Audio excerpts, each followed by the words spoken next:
جس طرح انسانی زندگی میں سانس لینے کی بڑی ضرورت ہوتی ہے، نیند پوری کرنے کی بڑی حاجت ہوتی ہے، کھانا پینا اور لباس انسان کی طبی ضروریات کا حصہ ہوتی ہیں، اسی طرح محبت بھی انسانی زندگی کی بہت بڑی ضرورت ہے۔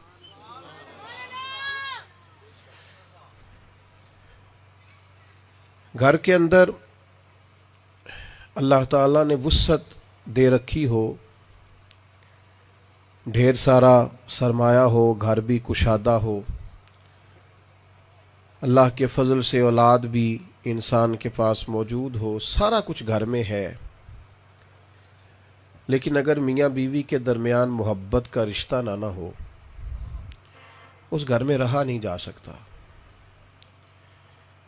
اس گھر کی ساری وسعتیں تنگ دامنی کا شکوہ کرنے لگ جاتی ہیں۔ انسان کسی جگہ کام کرتا ہے، تنخواہ بھی اچھی ہے، نوکری بھی شہر میں ہے بھی آسان سارا کچھ، لیکن جہاں وہ کام کرنے جاتا ہے ان لوگوں کے ساتھ محبت نہیں، وہاں کچھ لوگوں سے اختلاف ہے، تو ساری سہولیات کے باوجود وہاں جانے کو دل نہیں کرتا۔ ہمارا مساجد کا، مدارس کا، سکولز کا، کالجز کا، جہاں بھی زیادہ اور مختلف الخیال لوگ جمع ہوتے ہیں، ان سب جگہوں پہ اگر تو عملے کے درمیان محبت ہو تو وقت اچھا گزرتا ہے، لیکن اگر کسی جگہ لہجوں میں تلخی آ جائے، لفظ ترش ترش ہونے لگیں، تو جتنی مرضی بھی آسانی ہو انسان کا گزارا نہیں ہوتا۔ میاں بیوی کے درمیان محبت ہو تو کچے مکان میں بھی اچھا وقت گزرتا ہے۔ میں نے بہت سارے ایسے لوگ اپنی زندگی میں دیکھے ہیں جن کو ترقی مل رہی تھی، لیکن وہ مشروط تھی اس چیز کے ساتھ کہ آپ کا تبادلہ کر دیا جائے گا، تو اس نے کہا یار مجھے ترقی بھی نہیں چاہیے، اپنی تنخواہ میں وسعت بھی نہیں چاہیے، مجھے یہی رہنا ہے چونکہ دوستوں سے دل لگا ہوا ہے۔ محبت ایک طبی ضرورت ہے، طبی، یہ ماحول میں سکون پیدا کر دیتی ہے۔ آپ کسی سے پیار سے بات کر لیں، اچھا لہجہ اختیار کر لیں، وہ توانائی پیدا کر دیتا ہے۔ پیارے بیٹے ادھر سنو، بچوں آپ محبت سے بیٹھو یار اور بات سنو، آپس میں باتیں نہیں کرتے، آداب محفل کے خلاف۔ تو میرے بھائیوں، محبت ضرورت ہے، اور جس دین کے ہم ماننے والے ہیں، دین اسلام، اگر اس دین کا کوئی دوسرا نام رکھا جا سکتا ہے تو دین محبت ہے۔ کس طرح کی محبت؟ اللہ سے بھی محبت، اللہ کے رسول سے بھی محبت، صحابہ سے بھی محبت، اہل بیت اطہار سے بھی محبت، حتیٰ کہ گزشتہ انبیاء کرام علیہم السلام سے بھی محبت کا کامل رشتہ، یعنی ہر وقت محبت، ہر لحظہ محبت۔ نبی کریم صلی اللہ تعالیٰ علیہ وآلہ وسلم نے فرمایا مومن ہوتا ہی الفت والا ہے۔ فرمایا اس بندے میں کوئی خیر نہیں جو نہ محبت کرے اور نہ اس سے محبت کی جائے، الفت والا ہوتا ہے مومن۔ کچھ لوگ نا ان کا لہجہ تلخ ہوتا ہے، ان کا رویہ ٹھیک نہیں ہوتا،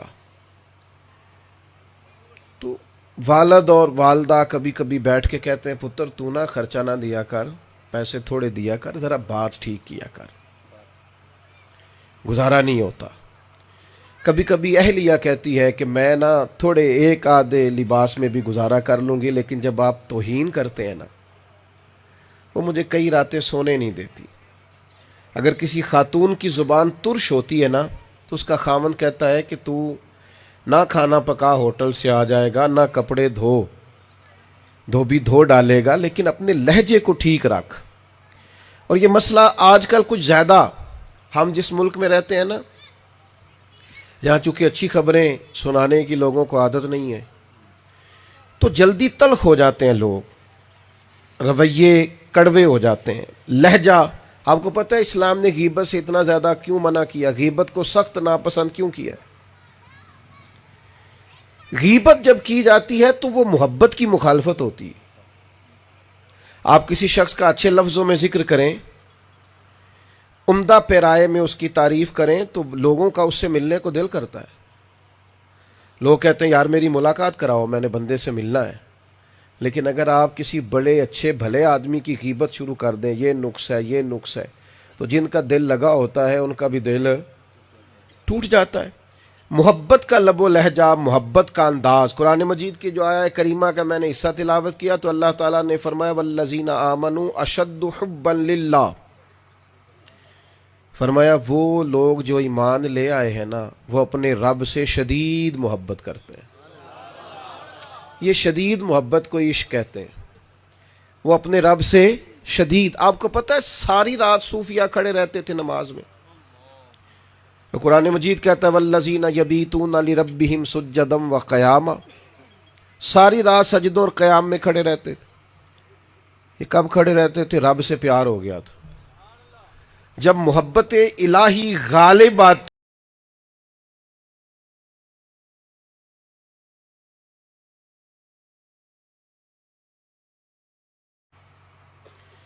اور ان کی آنکھوں میں شوق تھا، درد کے آنسو تھے، لب و لہجے میں تڑپ تھی، انہوں نے آ کے عرض کی یا رسول اللہ صلی اللہ علیہ وسلم دیر ہو گئی تسبیح پڑھتے ہوئے، سجدے کرتے ہوئے، جانیں قربان کرتے ہوئے، رب کے نام کی مالا جپتے ہوئے، دل بڑا کرتا ہے، ہمیں بتائیں نا ہمارا رب کہاں ہے؟ اس کو ملنے کو جی چاہتا ہے۔ یہ سنو،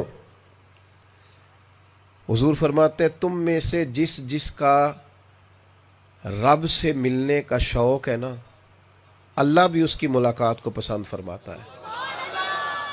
آپ سبحان اللہ نہ کہیں جی، آپ نے وہ خطیب بلایا جو بغیر سبحان اللہ کے بھی گزارا کر لیتا ہے۔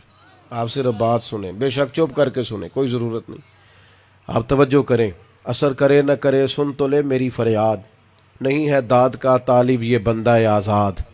آپ کوئی سبحان اللہ ماشاء اللہ نہ کہیں، میری بات غور سے سنیں۔ آپ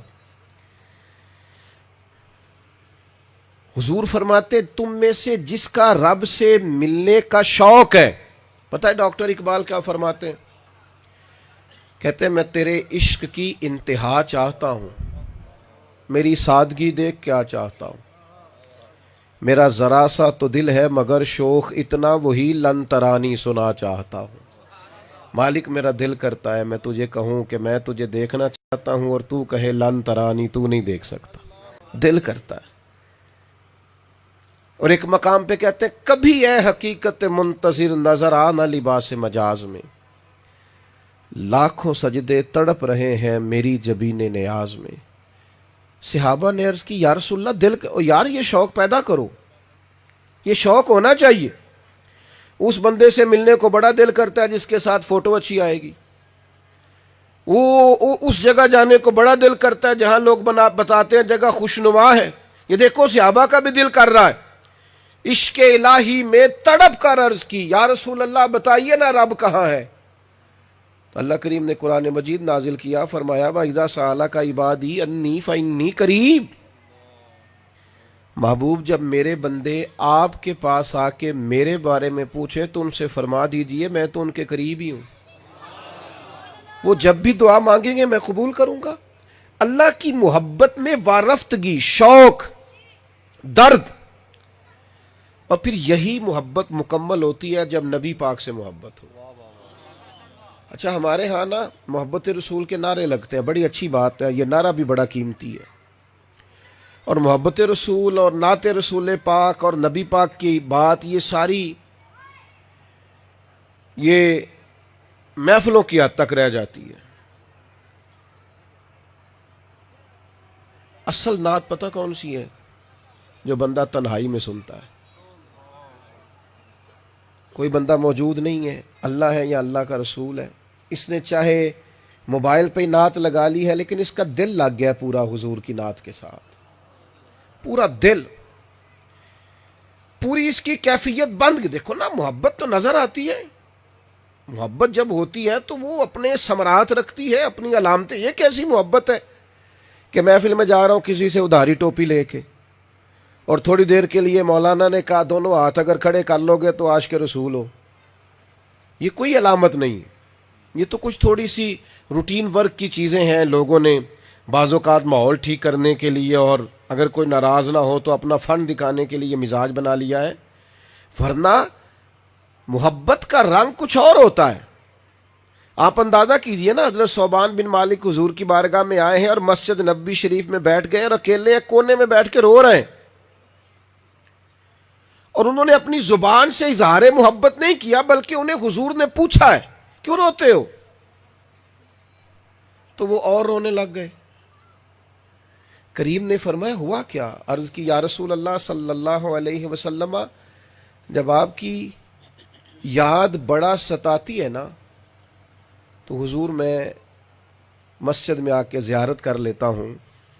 آج ایک بات نے گھر میں بیٹھے بیٹھے پریشان کر دیا ہے کہ سرکار کے صدقے جنت تو ملے گی، پر حضور تو ہوں گے نبیوں کے ساتھ، تو وہاں جنت میں زیارت کیسے ہوگی؟ کیا کہا تھا درویش نے، وہ جنت میرے کس کاری جتھے یار نظر نہ آوے. اب ان کے آنسو، اور یہ انہوں نے کوئی قوم سے داد امداد لینے کے لیے بات نہیں کی، جلسے میں کوئی بہترین نقطہ نہیں چھوڑا، یہ انہوں نے یہ نہیں کہا میں آج آپ کو ایک ایسی بات بتانے لگا وہ آپ تڑپ جائیں گے. یہ ان کا سرکار کے ساتھ معاملہ ہے. ان کی بات اتنی حسین تھی کہ کریم محبوب نے گردن مبارک جھکا دی. اللہ نے آیت نازل کر دی، فرمایا محبوب جو رب رسول کی اطاعت کریں گے جنت میں بھی آپ کے ساتھ رکھے جائیں گے. جو تنہائی میں انسان محبت کرتا ہے نا، میں ایک محفل میں گیا، اب تو خیر اتنا لمبا بیٹھنے کا موقع نہیں ہوتا، مصروفیت زیادہ بڑھ گئی، تو پہلے کچھ دیر زیادہ دیر بیٹھنے کا موقع ملتا تھا. تو بیٹھا تھا تو ایک نعت خان آ گئے، کہنے لگے ذرا میں نے بھی حاضری لگوانی ہے، میری سفارش کر دیں. اب تو یہ کام شاید کم ہو گیا، کچھ سال پہلے ہوتا تھا، سفارشی نعت خان بھی آتے تھے. میں نے حاضری لگوانی ہے تو میں نے عذرائے محبت اسے پیچھے پلٹ کے کہا، میں کہ کتنے حاضری لگوانی ہے بھائی؟ نہیں سمجھے شاید آپ بات. کتنے حاضری کرنے سرکار دی بارگاہ تے میں کیا ہوتے کلیاں بہ کے پڑھیں گا تا بھی لگ جانی. اس کے لیے 3000 کے مجمع کی ضرورت، اس کے لیے لاؤڈ سپیکر اور مووی کی ضرورت. اگر تو حضور کی بارگاہ میں حاضری لگوانی ہے، وہ تو اکیلے بیٹھ کے نعت پڑھے تو پھر بھی لگ جائے گی. لیکن اگر آپ کا خیال یہ ہے کہ میں نعت پڑھوں اور 2 بندے سامنے بٹھاؤں میری مووی بنائیں، تو یہ پتہ نہیں پھر کہاں حاضری لگ رہی ہے، یہ پتہ نہیں کیا عنوان بنایا، یہ کس طرف لے کے جا رہے ہیں ہم اپنے آپ کو. نبی پاک سے محبت ہو تو اس میں لہجہ سارا باوضو ہو. اور یار یہاں تو کسی شخص سے انسان محبت کرے اور کسی جگہ وہ اسے محسوس ہو کہ یہ میرے ساتھ مخلص ہی نہیں، تو لوگ نفرت کا اظہار کرتے ہیں. تو بندہ محبت کا دعویٰ اللہ رسول سے کرے اور وہ ساری کی ساری گلے کے اوپر سے ہو، چے معنی دارت. محبت رسول کا معنی یہ ہے کہ آپ کا لہجہ، آپ کا انداز، آپ کا اٹھنا بیٹھنا یہ پورے طور پر نبی پاک علیہ الصلوۃ والسلام کے ساتھ وابستہ ہو جائے. اور جب تک یہ ہوتا نہیں اتنی دیر تک انسان کو لطف نصیب. کوئی کام بھی آپ اکتا کے کر لیں وہ تھکا دے گا آپ کو، لیکن وہی کام محبت سے کریں وہ بندے کو مزہ دینے لگ جاتا ہے. دین اسلام میں کیوں کہا گیا کہ ہر چیز سے بڑھ کر حضور سے محبت کرو؟ اس لیے کہ محبت رسول کے ساتھ نماز پڑھو گے تو نماز بھی مزہ دے گی، محبت رسول میں صدقات کرو گے تو وہ بھی نفع دیں گے. محبت اپنا ایک معیار اور سٹیٹس دیکھیے حضرت ابی بن کعب رضی اللہ تعالیٰ عنہ نے کہا تھا یا رسول اللہ میں نے سارا مال اللہ کے راستے میں خیرات کرنا ہے، قبول کر لیں. تو نبی پاک نے فرمایا نہیں بھائی، چوتھا حصہ دے، بعد میں تیرے بچے دوسروں کے ہاتھ دیکھتے رہیں، بہتر نہیں. ایک اور صحابی ہے، یا رسول اللہ سارا مال پیش کرنا ہے، فرمایا نہ بھائی چوتھا حصہ لاؤ. حضرت سعد بن ابی وقاص نے بھی ایک دفعہ کہا، سیدنا ابو لبابہ نے بھی کہا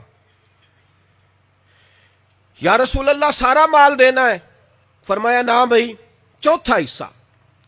باقی اپنی اولاد. سال کے بعد اسلام نے مطالبہ کیا ہے وہ بھی 2.5%، اس میں بھی شرائط لگائی ہیں، اتنا مال ہو، سال گزرا ہوا ہو، دین سے خالی ہو، قرض نہ دینا ہو، پھر 2.5%. یا رسول اللہ سارا دینا ہے، فرمایا نہ بھی چوتھا حصہ. آپ کو سمجھ آ رہی ہے میری باتوں کی؟ منع کر دیا، قانون بنا دیا، چوتھا حصہ. اور فرمایا اس طرح اللہ کے راستے میں صدقات نہ دو کہ بعد میں تمہارے بچے دوسروں سے سوال کرتے پھریں. اسلام فطرت کے قریب ہے، کوئی ایسا حکم نہیں دیتا جو انسان کو پریشان کرے. سب سے کہہ دیا چوتھا حصہ چوتھا حصہ چوتھا حصہ. حضرت صدیق اکبر سارا لے آئے اور اتنا لائے کہ وہ جو کپڑے انہوں نے پہنے تھے نا وہ بھی اتارے, ٹاٹ کا لباس پہنا, یعنی تینوں لب دیں آپ گواچے, سانو اپنی خبر نہ کوئی, ساتھوں تے پارے نہیں آ ککھ گلیاں دے, تے سانو آخ دے لوگ شدائی شدائی. وَإِذَا قِيلَ لَهُمْ آمِنُوا كَمَا آمَنَ النَّاسُ قَالُوا أَنُؤْمِنُ كَمَا آمَنَ السُّفَهَاءُ. ساتھوں پارے ککھ گلیاں دے تے آکھن لوگ شدائی, ننگ نموس دا ساڑ کے چولا, گل پہنے ہے تاج گدائی, سجنا سا اپنا آپ گوایا تاں یار نے چاتی پائی. سارا لے آئے, ان سے نہیں فرمایا چوتھا حصہ لاؤ, فرمایا تیرا سارا ہی قبول ہے. اور جناب عمر رضی اللہ تعالیٰ عنہ فرماتے ہیں, یعنی لہجہ ہی اور تھا, سوال میں ہی بڑا فرق تھا. مجھ سے حضور نے پوچھا کیا لے کے آئے ہو, اور جناب ابو بکر صدیق سے پوچھا بھلا گھر کیا چھوڑ کے آئے ہو. سوال میں بڑا فرق تھا. آپ پر جب تک وہ غلبہ نہیں ہوتا, جب تک غائب درجے کا وہ, ہم نے اپنے دور میں کچھ مشائخ کو دیکھا, بزرگوں کو دیکھا, جب وہ درس حدیث دینے مسند پر بیٹھتے, ان کی وضعداری اور طرح کی ہوتی. شیوخ بیٹھے ہیں حدیث پڑھانے کے لیے اپنی اپنی مسندوں پر, تو کیفیت یہ ہے کہ انہوں نے تازہ وضو کیا ہے, سر پہ امامہ باندھا ہے, سونی خوشبو لگائی ہے, ایسے ہے جیسے کسی تقریب میں جا رہے ہیں. پوچھا کیا ہونے لگا ہے, میں اپنے نبی کی حدیث بیان کرنے لگا ہوں.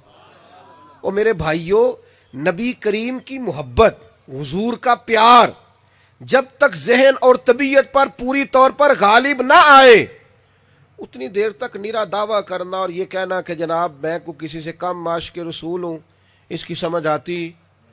کبھی کبھی اکیلے بیٹھا جائے, حضور کی نعت پڑھی جائے, کبھی ڈھونڈ کے سیرت کی کوئی کتاب لی جائے, کبھی انسان اس شخص کے پاس جائے. ایک تو یہ ہے نا کہ آپ نے محفل سجائی ہے, حافظ صاحب نے نعت شریف پڑھی ہے, خوب ہو گیا, تو کبھی ویسے بھی جائے نا اسپیشل کوئی کسی نعت خواں کے گھر, اور دروازے پہ دستک دے کے کہ دل بڑا بے چین ہے, ذرا سرکار کی دو نعتیں تو سنائے. آپ کا وہ قلبی معاملہ ہو حضور کے ساتھ, اور صحابہ کا نا انوکھا انداز نبی پاک سے پیار کرنے کا, منفرد رویہ, اس کے اندر پوری انفرادیت. بخاری مسلم میں حدیث ہے, نبی پاک علیہ السلام ایک صلح کرانے کے لیے تشریف لے گئے, تو کریم دیر سے آئے تو صحابہ نے حضرت صدیق اکبر کو مصلی امامت پہ کھڑا کر دیا. دوران نماز حضور آ گئے. میرا خیال ہے جتنی توجہ سے صحابہ نماز پڑھتے تھے اس کا کوئی تصور نہیں کر سکتا, لیکن جیسے ہی حضور تشریف لائے, انہوں نے ایک ہاتھ پر دوسرا ہاتھ مار کے جناب صدیق اکبر کو مطلع کیا. حضرت صدیق نے کیا کیا, عین حالت نماز میں, عین حالت نماز میں قدم پیچھے ہٹایا. پتہ نہیں کہاں بیٹھ کے وہ لوگ باتیں کرتے ہیں جو کہتے ہیں حضور کا خیال آ جائے تو نماز ٹوٹ جاتی ہے. میں نے کہا نادانو, اتنی دیر ہوتی نہیں جتنی دیر نبی پاک کا خیال نہ آئے. السلام علیکہ ایھا النبی, حضور کا خیال آیا کہ نہ, اور بالکل واضح لفظ اللہم صلی علی محمد وعلی آل محمد. آپ کہاں بیٹھ کے بات کرتے ہیں, بولے ہیں سمجھا ہی نہیں کیا کہہ رہے. عین حالت نماز میں حضرت صدیق اکبر نے قدم پیچھے ہٹایا تو سرکار نے فرمایا پڑھائیے نماز. انہوں نے پھر قدم پیچھے ہٹایا, پھر ہٹایا, حضور مصلی پہ کھڑے ہوئے, کوئی نہیں توجہ کی آپ نے بات پر. یعنی عین حالت نماز میں بھی نبی پاک کی تعظیم. علماء نے مسئلہ لکھا ہے, نبی کریم کسی کو آواز دیں, بندہ نماز پڑھ رہا ہو, نماز توڑ کے آ جائے, حضور کی بات سنے, واپس جا کے وہیں سے نماز شروع کر لے جہاں سے توڑی تھی, سجدہ سہو کی بھی ضرورت نہیں, اس کی نماز میں کوئی فرق ہی نہیں آیا. عین حالت نماز میں حضرت صدیق اکبر پیچھے ہٹے, عین حالت, یعنی نماز پڑھا کہ میں تین ول ویکھاں, مینوں کعبہ بھول گیا آئی. اب بھول گئیاں نہیں سب صوم صلاتاں تے اکو یار دا فکر پہ آئی. نبی پاک صلی اللہ تعالی وسلم مصلی پہ کھڑے ہوئے, نماز مکمل کی, اور انداز گفتگو دیکھیے, فرمایا جب کہا تھا تو کیوں نہیں پڑھائی, جب کہا تھا تو. لوگ کہتے ہیں وہ فلانا حکم بھی تو ہے نا, تو حکم تو ہوا تھا, جب کہا تھا تو کیوں نہیں پڑھائی. عرض کی یا رسول اللہ صلی اللہ علیہ وسلم، ابو قحافہ کے بیٹے کی اتنی جرت بھی نہیں۔ کبھی کبھی کچھ معاملات ایسے ہوتے ہیں جو خالصتاً غالب ہو جاتے ہیں انسانی ذہن پر، پورا غلبہ ہو جاتا ہے۔ اگر محبت کو سمجھنا ہو نا تو ہمارے ایک دوست تھے، وہ کہتے تھے یار اس وقت نا بڑا عجیب لگتا تھا جب والدہ پابندیاں لگاتی تھی نا کہ ٹائم نہ لایا کر، وہ سردی ہے تو نے سویٹر ہی نہیں پہنا، وہ تو کھانا ہی نہیں کھاتا، تو دودھ ہی نہیں پیتا۔ کہتے کسی وقت نا گھٹن محسوس ہوتی تھی۔ کچھ عرصہ وہ ملک سے باہر رہ کے آئے تو کہتے مجھے لگتا تھا وہاں کی زندگی آزاد ہے۔ کہتے تو کچھ نہیں تھے، ادب مانے تھا، لیکن کسی وقت نا گھٹن محسوس ہوتی، یار ہر وقت کی پابندیاں، یہ کرو یہ نہ کرو، یہاں بیٹھو یہاں نہ جاؤ۔ بعض بچے اس دور کے اندر اس کو بھی اپنے اوپر بوجھ معاذ اللہ سمجھتے ہیں۔ کہتے بڑا عجیب لگتا تھا۔ تو کہتے ہیں کبھی دبے لفظوں میں یا کبھی اشارے کنائے میں اپنی اماں سے شکوہ کرتا نا، تو میری اماں پنجابی تھی، دیسی تھی، وہ کہتی پتر جدو بال ہون گے لگ پتا جائے گا، یہ جدو بال ہون گے ادو لگ پتا جائے گا۔ یہ خود بخود احساس بالکل جوان ہوتا ہے باپ، ابھی اس کی عمر 26-27 سال ہے، بہترین کپڑے پہننے کے دن ہیں، لیکن حالات خراب ہو جائے نا تو اپنی بیوی سے کہہ رہا ہوتا ہے میرے نویں ہی نے تو بالاں دے لے آئی تے کپڑے، میں بالکل ٹھیک ہوں۔ ہم نے ایسے لوگ دیکھے ہیں جو 2 نوکریاں کرتے ہیں، دیر سے گھر آتے ہیں، ان سے پوچھو کیوں اتنی مشقت بچے پڑھانے نے؟ او بھائی محبت ہوتی ہے تو رنگ ظاہر کرتی ہے اپنا، اس کی کیفیات بدل جاتی ہیں، انداز کچھ اور ہو جاتا ہے۔ ہم نے محبت رسول کا معنی نہیں سمجھا، ہم نے سمجھا یہ ایک مخصوص جلوس نکالنے کا نام ہے، یہ مخصوص لوگوں کا وتیرہ ہے۔ یاد رکھنا دین کی روح حضور کا پیار ہے، دین کی اصل نبی پاک کا پیار ہے۔ اگر، اور پھر میں کہہ چکا ہوں محبت اپنی اپنی ہوتی ہے، میرا سرکار سے کیسا تعلق ہے، آپ کا کیسا تعلق ہے، یہ ہم جانتے ہیں، یہ اللہ رسول جانتے ہیں۔ یہاں تو آپ نے مجھے دیکھا ہے دستار میں اور داڑھی میں اور بڑی کرسی پہ، تو کہہ سکیں گے شاید بہت بڑا عاشق ہے، لیکن یہ تو صبح قیامت راز کھلے گا، کس نے کس رنگ میں پیار کیا اور کس نے کس انداز میں پیار کیا۔ اپنے انداز کو پورے طور پر اس طرح کا بنایا جائے۔ میں آپ کی خدمت میں عرض کروں، ہم نا بڑے روایتی ہو گئے ہیں، بعض چیزوں میں بڑی پریشانی ہوتی ہے۔ یہ میلاد شریف کی بزم کا پوسٹر بھی چھپتا ہے، خیر یہاں تو آپ بہت بڑی تعداد میں آئے، اللہ آپ کو جزائے خیر عطا فرمائے۔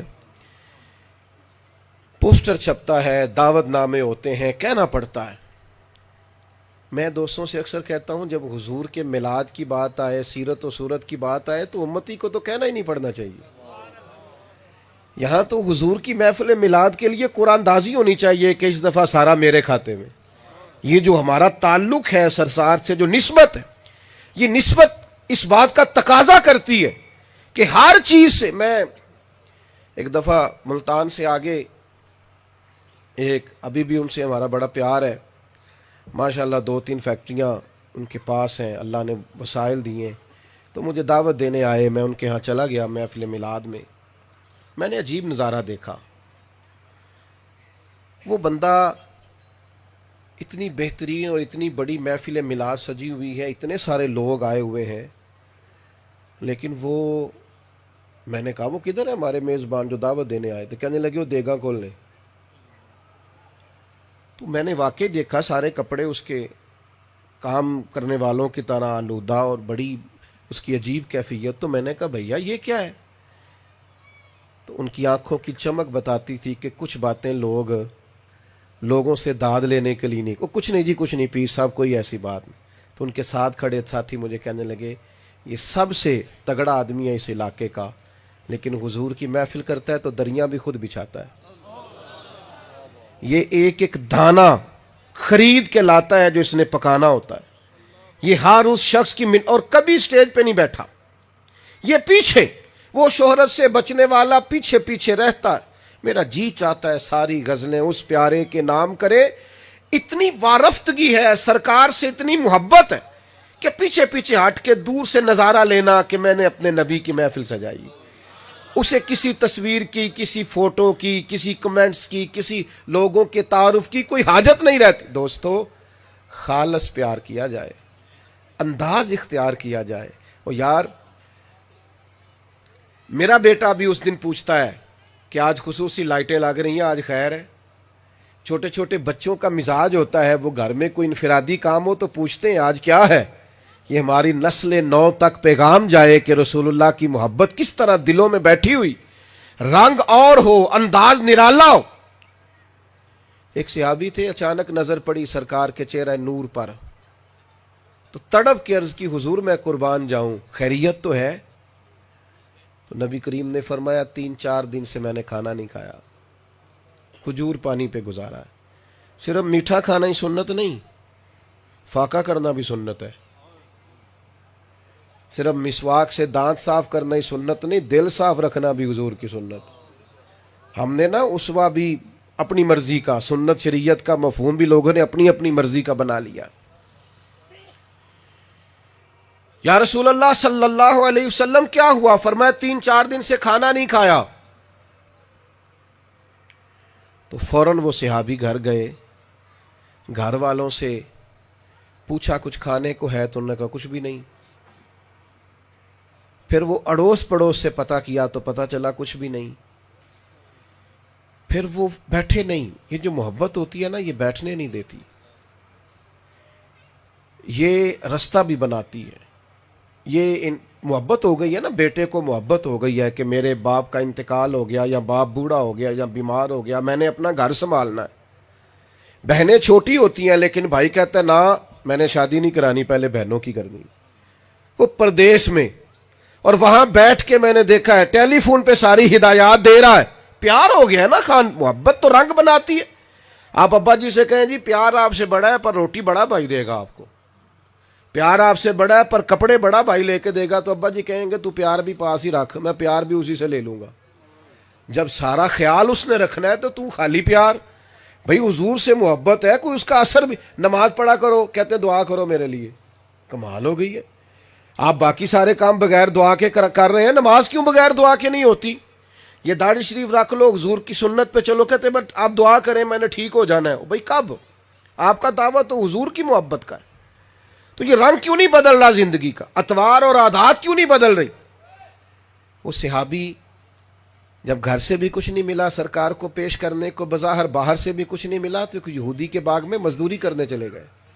صاحب طبقات نے لکھا ہے مزدوری کی باغ میں پانی بڑا گہرا تھا کنویں کا، ایک ڈول پانی کا نکالنے پر ایک کھجور ملتی تھی، کئی ڈول نکالے، چادر بچھا لی، کھجوریں اس میں رکھیں، ہاتھوں پہ چھالے پڑ گئے۔ حضور کی بارگاہ میں وہ لے کے حاضر ہوئے، کریم محبوب نے کھجور اٹھائی، منہ میں رکھی، اور پھر اس صحابی کا چہرہ دیکھا۔ غربت کا بھی رنگ ہے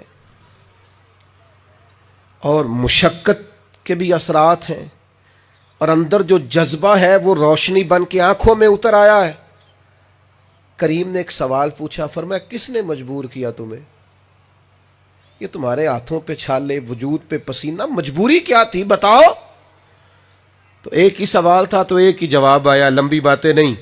کس نے مجبور کیا؟ تو عرض کی حضور ہمیں کوئی بھی نہیں مجبور کر سکتا، ہمیں تو آپ کی محبت نے مجبور کیا ہے۔ آپ کی اپنے آپ کو کبھی محبت کے ہاتھوں بھی مجبور کریں۔ ہم نا بڑی ادھر ادھر کی ویڈیوز دیکھتے ہیں، بڑے تبصرے، بڑی خبریں۔ آپ ناراض نہ ہوئیے گا، شوگل میلے والی ویڈیوز اگر کسی ملک میں بہت چلیں لیکن نعت پاک کا وہ رویہ نہ ہو، حضور کی حدیث پاک کے لیے وہ رنگ نہ ہو، تو میرا خیال ہے ہمیں اپنے رویوں پر غور کرنا چاہیے، ہمیں اپنی توجہ بدلنی چاہیے۔ میں اپنے موبائل کو کھولوں اور اس کے اندر معاذ اللہ ثم معاذ اللہ کسی کا مذاق اڑایا گیا ہو، کسی پر طنز کیا گیا ہو، اس کے لیے تو بہت سارا مواد ہو، لیکن نبی پاک کی 4 نعتیں بھی نہ ہوں۔ اور ہوں میں عاشق رسول، میں سفر کرتا جا رہا ہوں، سفر کرتا آ رہا ہوں، اور میری گاڑی میں معاذ اللہ گانا باجا تو چل رہا ہے، اور کئی فضولیات اور لہو و لعب تو چل رہا ہے، لیکن حضور کی سیرت پاک پر میری توجہ ہی نہیں۔ مجھ سے ایک دوست نے سوال پوچھا کہ آپ لوگ بیان کرتے ہیں امام جلال الدین سیوطی کو 70 مرتبہ سرکار کی زیارت ہوئی، یہ کیسے ہوئی؟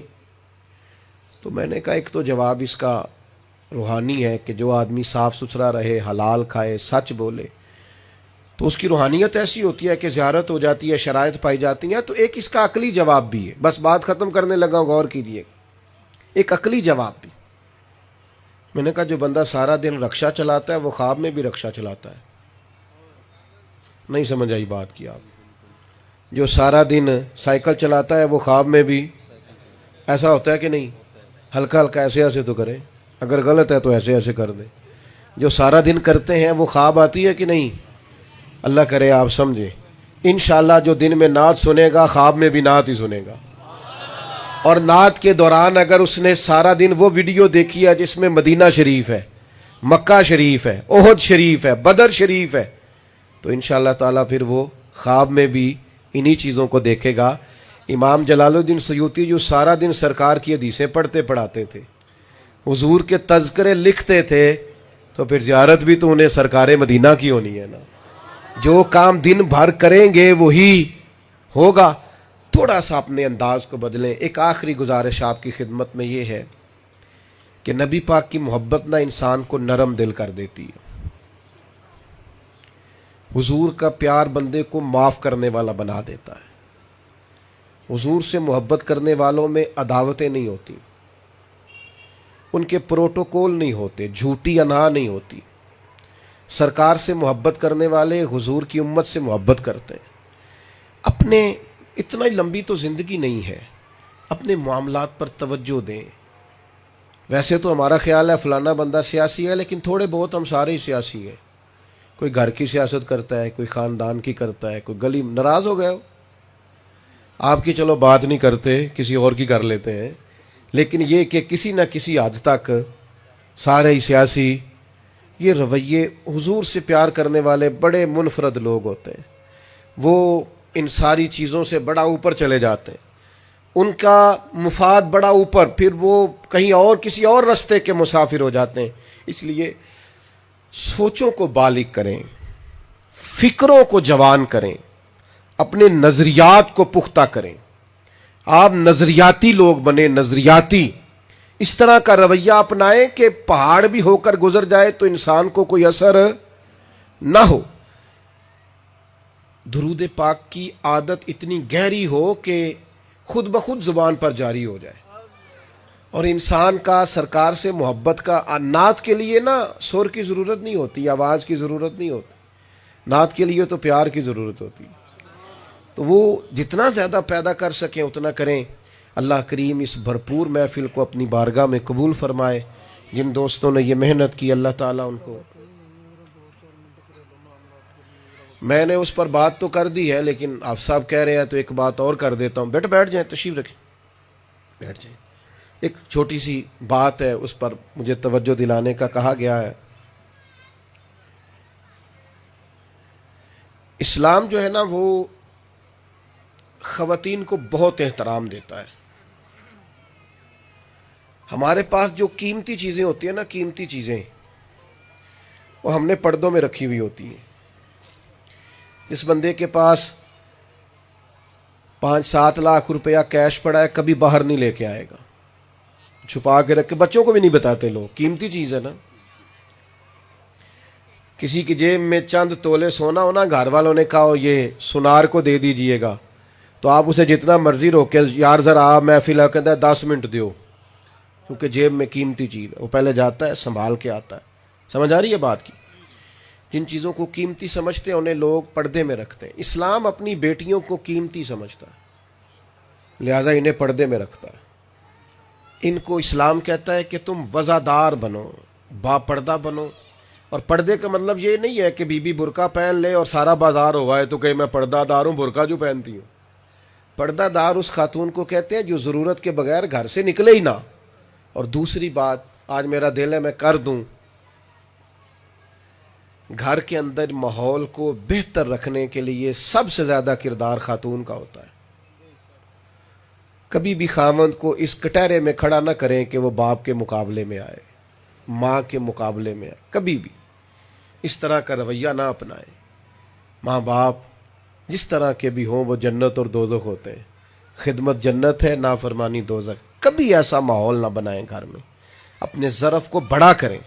اس طرح خامد کا اکرام ضروری ہے، اسی طرح جو رشتے اس سے متعلقہ ہیں ان تعلق والے رشتوں سے بھی اپنے تعلق کو وابستہ رکھنا بڑا ضروری ہے۔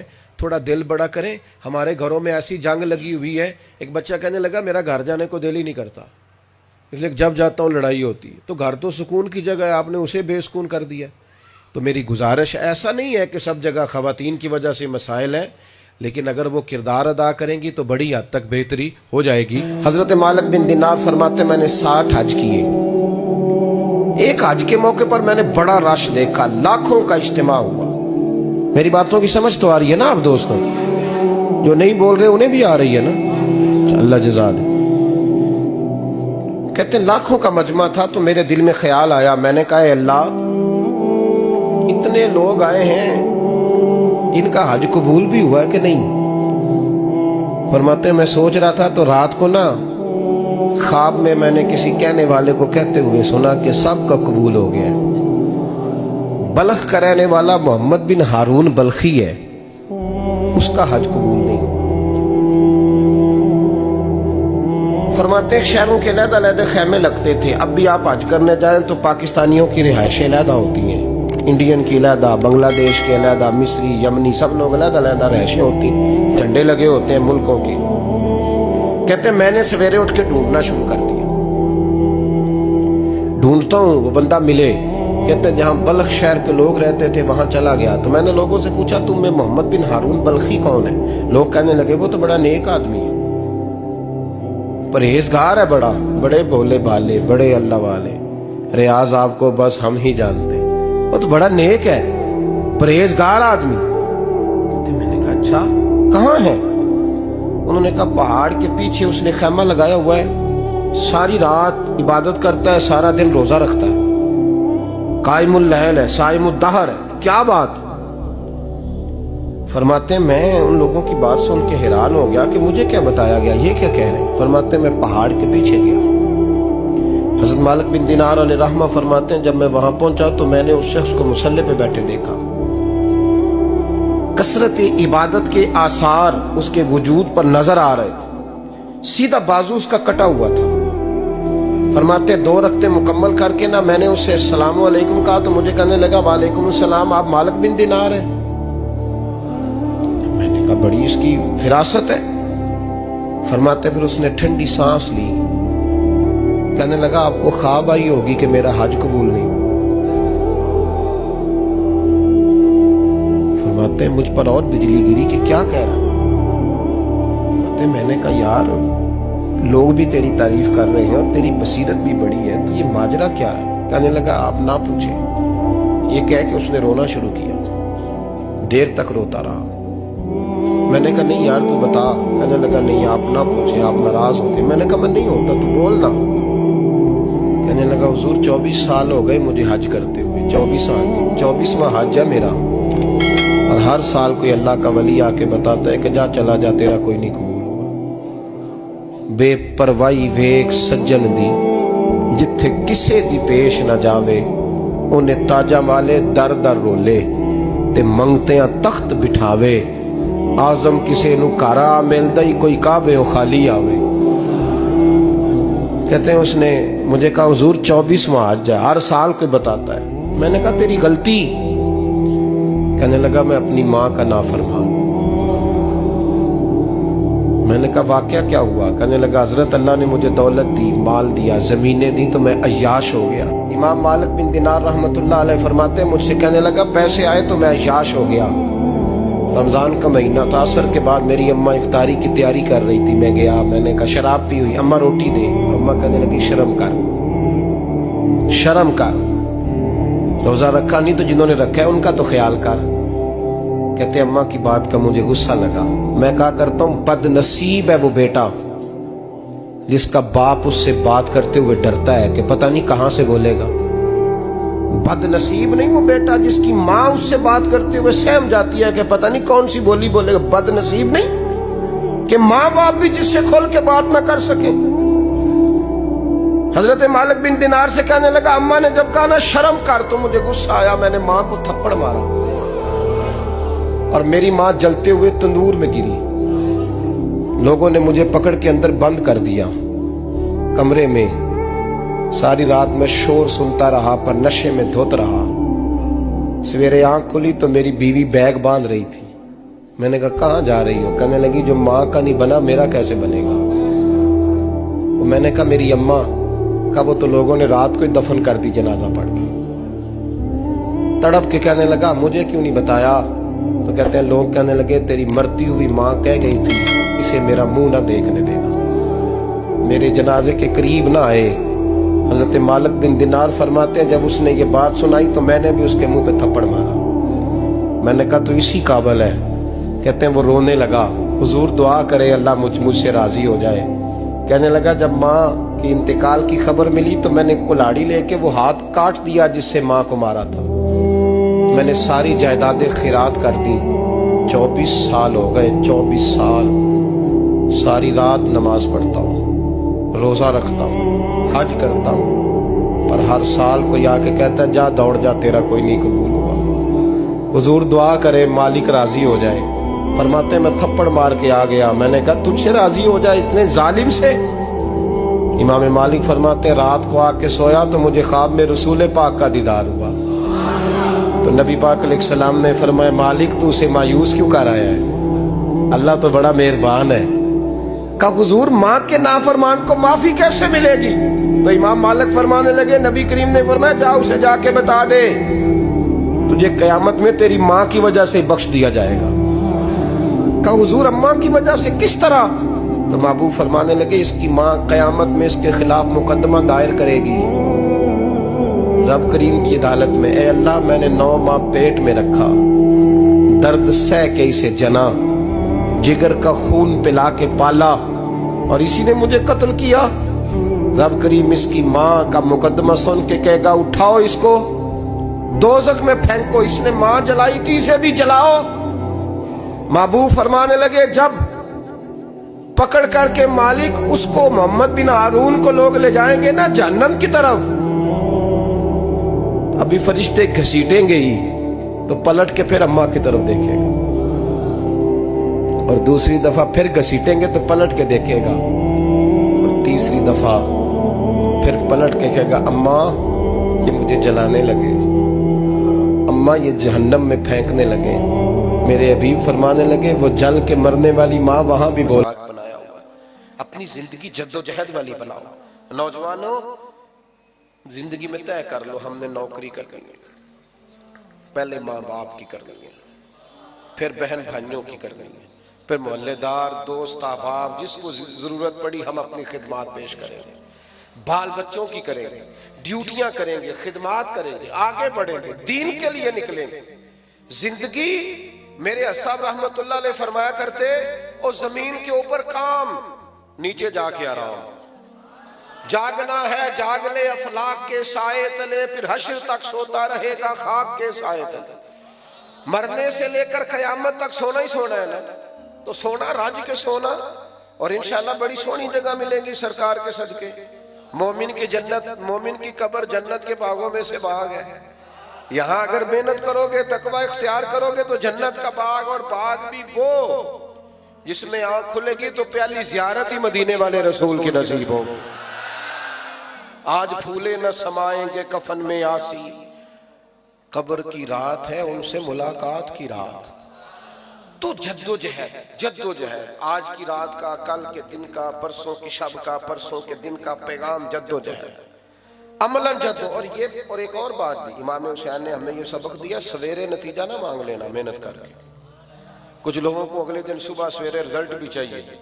ہمارے جوان کہتے ہیں 12 سال سے کام کر رہا، تو میں کہتا ہوں بس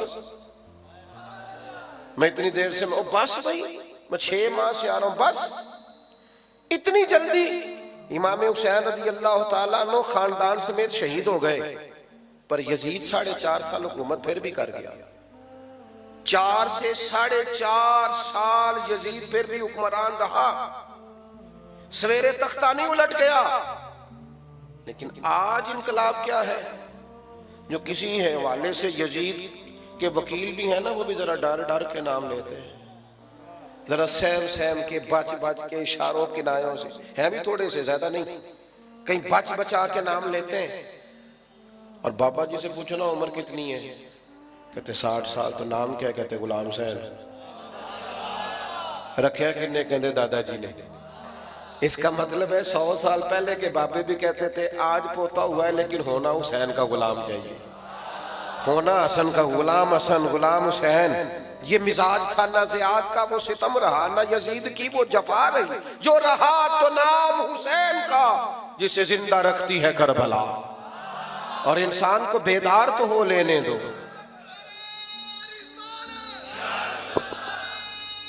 محفل کا پیغام جوانوں، یہ پسینے سے گھبرانا چھوڑ دو۔ یہ اچھا میں پریشان ہو جاتا ہوں، پہلے ڈاکٹر لوگوں سے کہتے تھے آرام کرو، اب جو بھی جاتا ہے کہتے ہیں کوئی کام کرو۔ ہاں کہتے ہیں کوئی کام کرو، سویرے سیر کیا کرو، کوئی سیڑھیاں چڑھا کرو، کوئی تمہارا وجود ہلکا ہو۔ سب سے میرا ایک دوست ہے لاہور میں، بڑا پیار ہے، بڑا پیار ہے، تو صحت بہت زیادہ ہے، وجود بہت زیادہ پھول گیا ہے، تو کہتے ہیں میں ڈاکٹر کے پاس گیا، بڑی زیادہ فیس تھی اس کی، تو میں نے اس سے جاتے ہی کہا کہ یہ میرا مسئلہ ہے، سانس پھولتا ہے، طبیعت خراب رہتی ہے، تو ڈاکٹر مجھے کہنے لگا وزن کم کرو، کہنے لگے جی کار پتہ ہوئی تو پھر عمل کرو۔ عمل کرنا دنیا میں سب سے مشکل، جد و جہد کرے، عمل کرے، اپنی زندگی عمل والی بنائے، محنت، کوشش،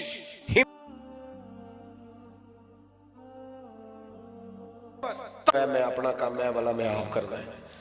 تو ایک دن گھر والوں نے ان سے کہا کہ کیا آپ کو کام پسند نہیں آتا؟ کہنے لگی نہیں، میرا فلسفہ یہ ہے کہ جو بیٹھ گیا پھر وہ بیٹھ ہی گیا، جب تک زندگی ہے بندے کو بیٹھنا ہمت کرے۔ آج کی اس بزم کا پیغام یہ ہے کہ اپنے اندر طاقت، اقبال کے بیٹے نے خط لکھا تھا اقبال کو، کہا تھا میں کسی سے تھوڑے پیسے ادھار لے لوں، تو اقبال نے جواب لکھا، کہنے لگے دیار عشق میں اپنا مقام پیدا کر، تو نیا زمانہ نئے صبح و شام پیدا کر، اور تو کہتا ہے میں کسی کا سہارا لے کے آگے جاؤں؟ دیار عشق میں اپنا مقام پیدا کر، ملت کے جوان باہمت بن، چھوڑ دے امیروں کی طرف دیکھنا، امیر رشتہ داروں کی طرف دیکھنا، تو نکل میدان میں۔ جو میدان میں نکلتا میرا رب اس کی مدد فرماتا ہے، اللہ اسے عطا کرتا ہے، تو رب کریم سے مانگ، وہ اتنا دے گا کہ غریبی کا دکھ نکل جائے۔ اقبال کہنے لگے دیار عشق میں اپنا مقام پیدا کر، تو نیا زمانہ اور نئے صبح و شام پیدا کر، پتر میرا طریق امیری نہیں فقیری ہے، خودی نہ بیچ غریبی میں نام پیدا کر، تو غریبی میں نام پیدا کر، غریبی میں نام پیدا کر۔ جو آیت میں نے پڑھی اس کو بھی تھوڑا سمجھ لیں۔ کچھ چیزیں شریعت میں درجہ رکھتی ہیں، کچھ مباح ہے صرف جائز، کچھ مستحب ہیں کر لو ثواب ہے، نہ کرو تو گناہ نہیں، کچھ سنت ہیں، پھر سنت میں درجات ہیں، کچھ سنن زوائدہ ہیں، کچھ مؤکدہ ہیں، ان کی آگے اقسام ہیں، کچھ چیزیں واجب ہیں، اور سب سے بڑا درجہ ہے فرض کا۔ آپ کی توجہ ہے میری بات پر؟ سب سے بڑا فرض، فرائض، فرض عین۔ اللہ تعالیٰ نے قرآن مجید میں فرمایا قل لا اسألکم علیہ اجرا، محبوب غلاموں سے فرما دے میں تبلیغ دین پر تم سے کوئی اجر نہیں مانگتا، الا المودۃ فی القربى، بس میرے اذان سنیں۔ قرآن مجید میں اللہ کریم نے فرمایا قل لا اسألکم علیہ اجرا الا المودۃ فی القربى، اے محبوب علیہ السلام آپ اپنے غلاموں سے فرما دیں کہ میں تبلیغ دین پر تم سے کوئی اجر نہیں مانگتا، الا المودۃ فی القربى، بس میرے قریبیوں سے پیار کرتے رہے، اہل بیت اطہار سے، ازواج پاک سے، چاروں شہزادیوں سے، سیدہ فاطمہ سے، مولا علی سے، ان کی اولاد سے۔ میں آپ کو عرض کر رہا تھا کہ دین میں درجات ہیں۔ صدر اللہ فاضل سید نعیم الدین صاحب مراد آبادی فرماتے ہیں کہ یہ جو حضور کی اولاد کی محبت ہے نا، ادھر دیکھنا میری طرف، فرماتے ہیں یہ جو حضور کی اولاد پاک کی محبت ہے یہ فرائض دین میں سے ہے، یہ فرض عین ہے، فرض عین۔ اس میں کمی ہو گئی تو تمہارے دین کے معاملات، ضروریات دین کے معاملات مکمل نہیں ہوں گے۔ میں 20 دفعہ کہتا ہوں کہ ہم ذکر اہل بیت کوئی کسی کی وجہ سے نہیں کرتے۔ حضور کی اولاد کا ذکر ایمان ہے، اور کمزور نہ پڑنا کبھی بھی زندگی میں، کسی پراپوگنڈے کا شکار نہ ہونا۔ اصحاب رسول ہو یا اولاد رسول ہو، اپنے دل کو بار بار ٹٹولنا، جتنا جتنا ان سے پیار کرتے جاؤ گے اتنا اتنا ایمان مضبوط ہوتا جائے گا۔ اور کبھی آپ حضور کا وہ سمجھانا دیکھیں نا، سرکار کا وہ سمجھانا دیکھیں نا، حضور نے کس طرح، جو بہت باشعور آدمی ہے نا، جو چاہتا ہے نا میں بڑے عقلے دلائل سے سمجھنا چاہتا ہوں، میں شعوری بات سمجھنا چاہتا ہوں، وہ بھی حضور کے اس فرمان پر کبھی غور کرے نا، تو وہ ساری باتیں، وہ 2 جملوں میں حضور نے ساری باتیں سمیٹ دی۔ اللہ کے محبوب علیہ السلام فرمانے لگے اللہ سے محبت کرو کیونکہ وہ تمہیں رزق دیتا ہے، اور مجھ سے محبت کرو کیونکہ میں اس کا رسول بن کے آیا ہوں، اور فرمایا میرے اہل بیت سے پیار کرو کیونکہ وہ میری اولاد ہے۔ ہمارے جو اساتذہ کی اولادیں ہوتی ہیں نا، ہم ان کا بھی احترام کرتے ہیں، مشائخ کے بچوں کا بھی احترام کرتے ہیں۔ امام اعظم ابو حنیفہ شاگردوں کے ساتھ ایک جگہ باغ میں بیٹھے تھے، کچھ درسی کام ہو رہا تھا، تو بچہ کو کھیل رہا تھا، وہ بار بار باغ میں آتا، امام صاحب بار بار کھڑے ہو جاتے تھے، بار بار، کئی بار ایسا ہوا، بوڑھے آدمی تھے، اٹھنا بیٹھنا، تو ایک شخص نے کہا حضور بس بھی کرے، یہ بچہ ہے پتہ نہیں کتنی دفعہ آئے گا۔ تو امام صاحب بڑی سنجیدگی سے، چہرے پر کیفیت بن گئی، فرمانے لگے 100 دفعہ بھی آیا تو میں کھڑا ہوں گا۔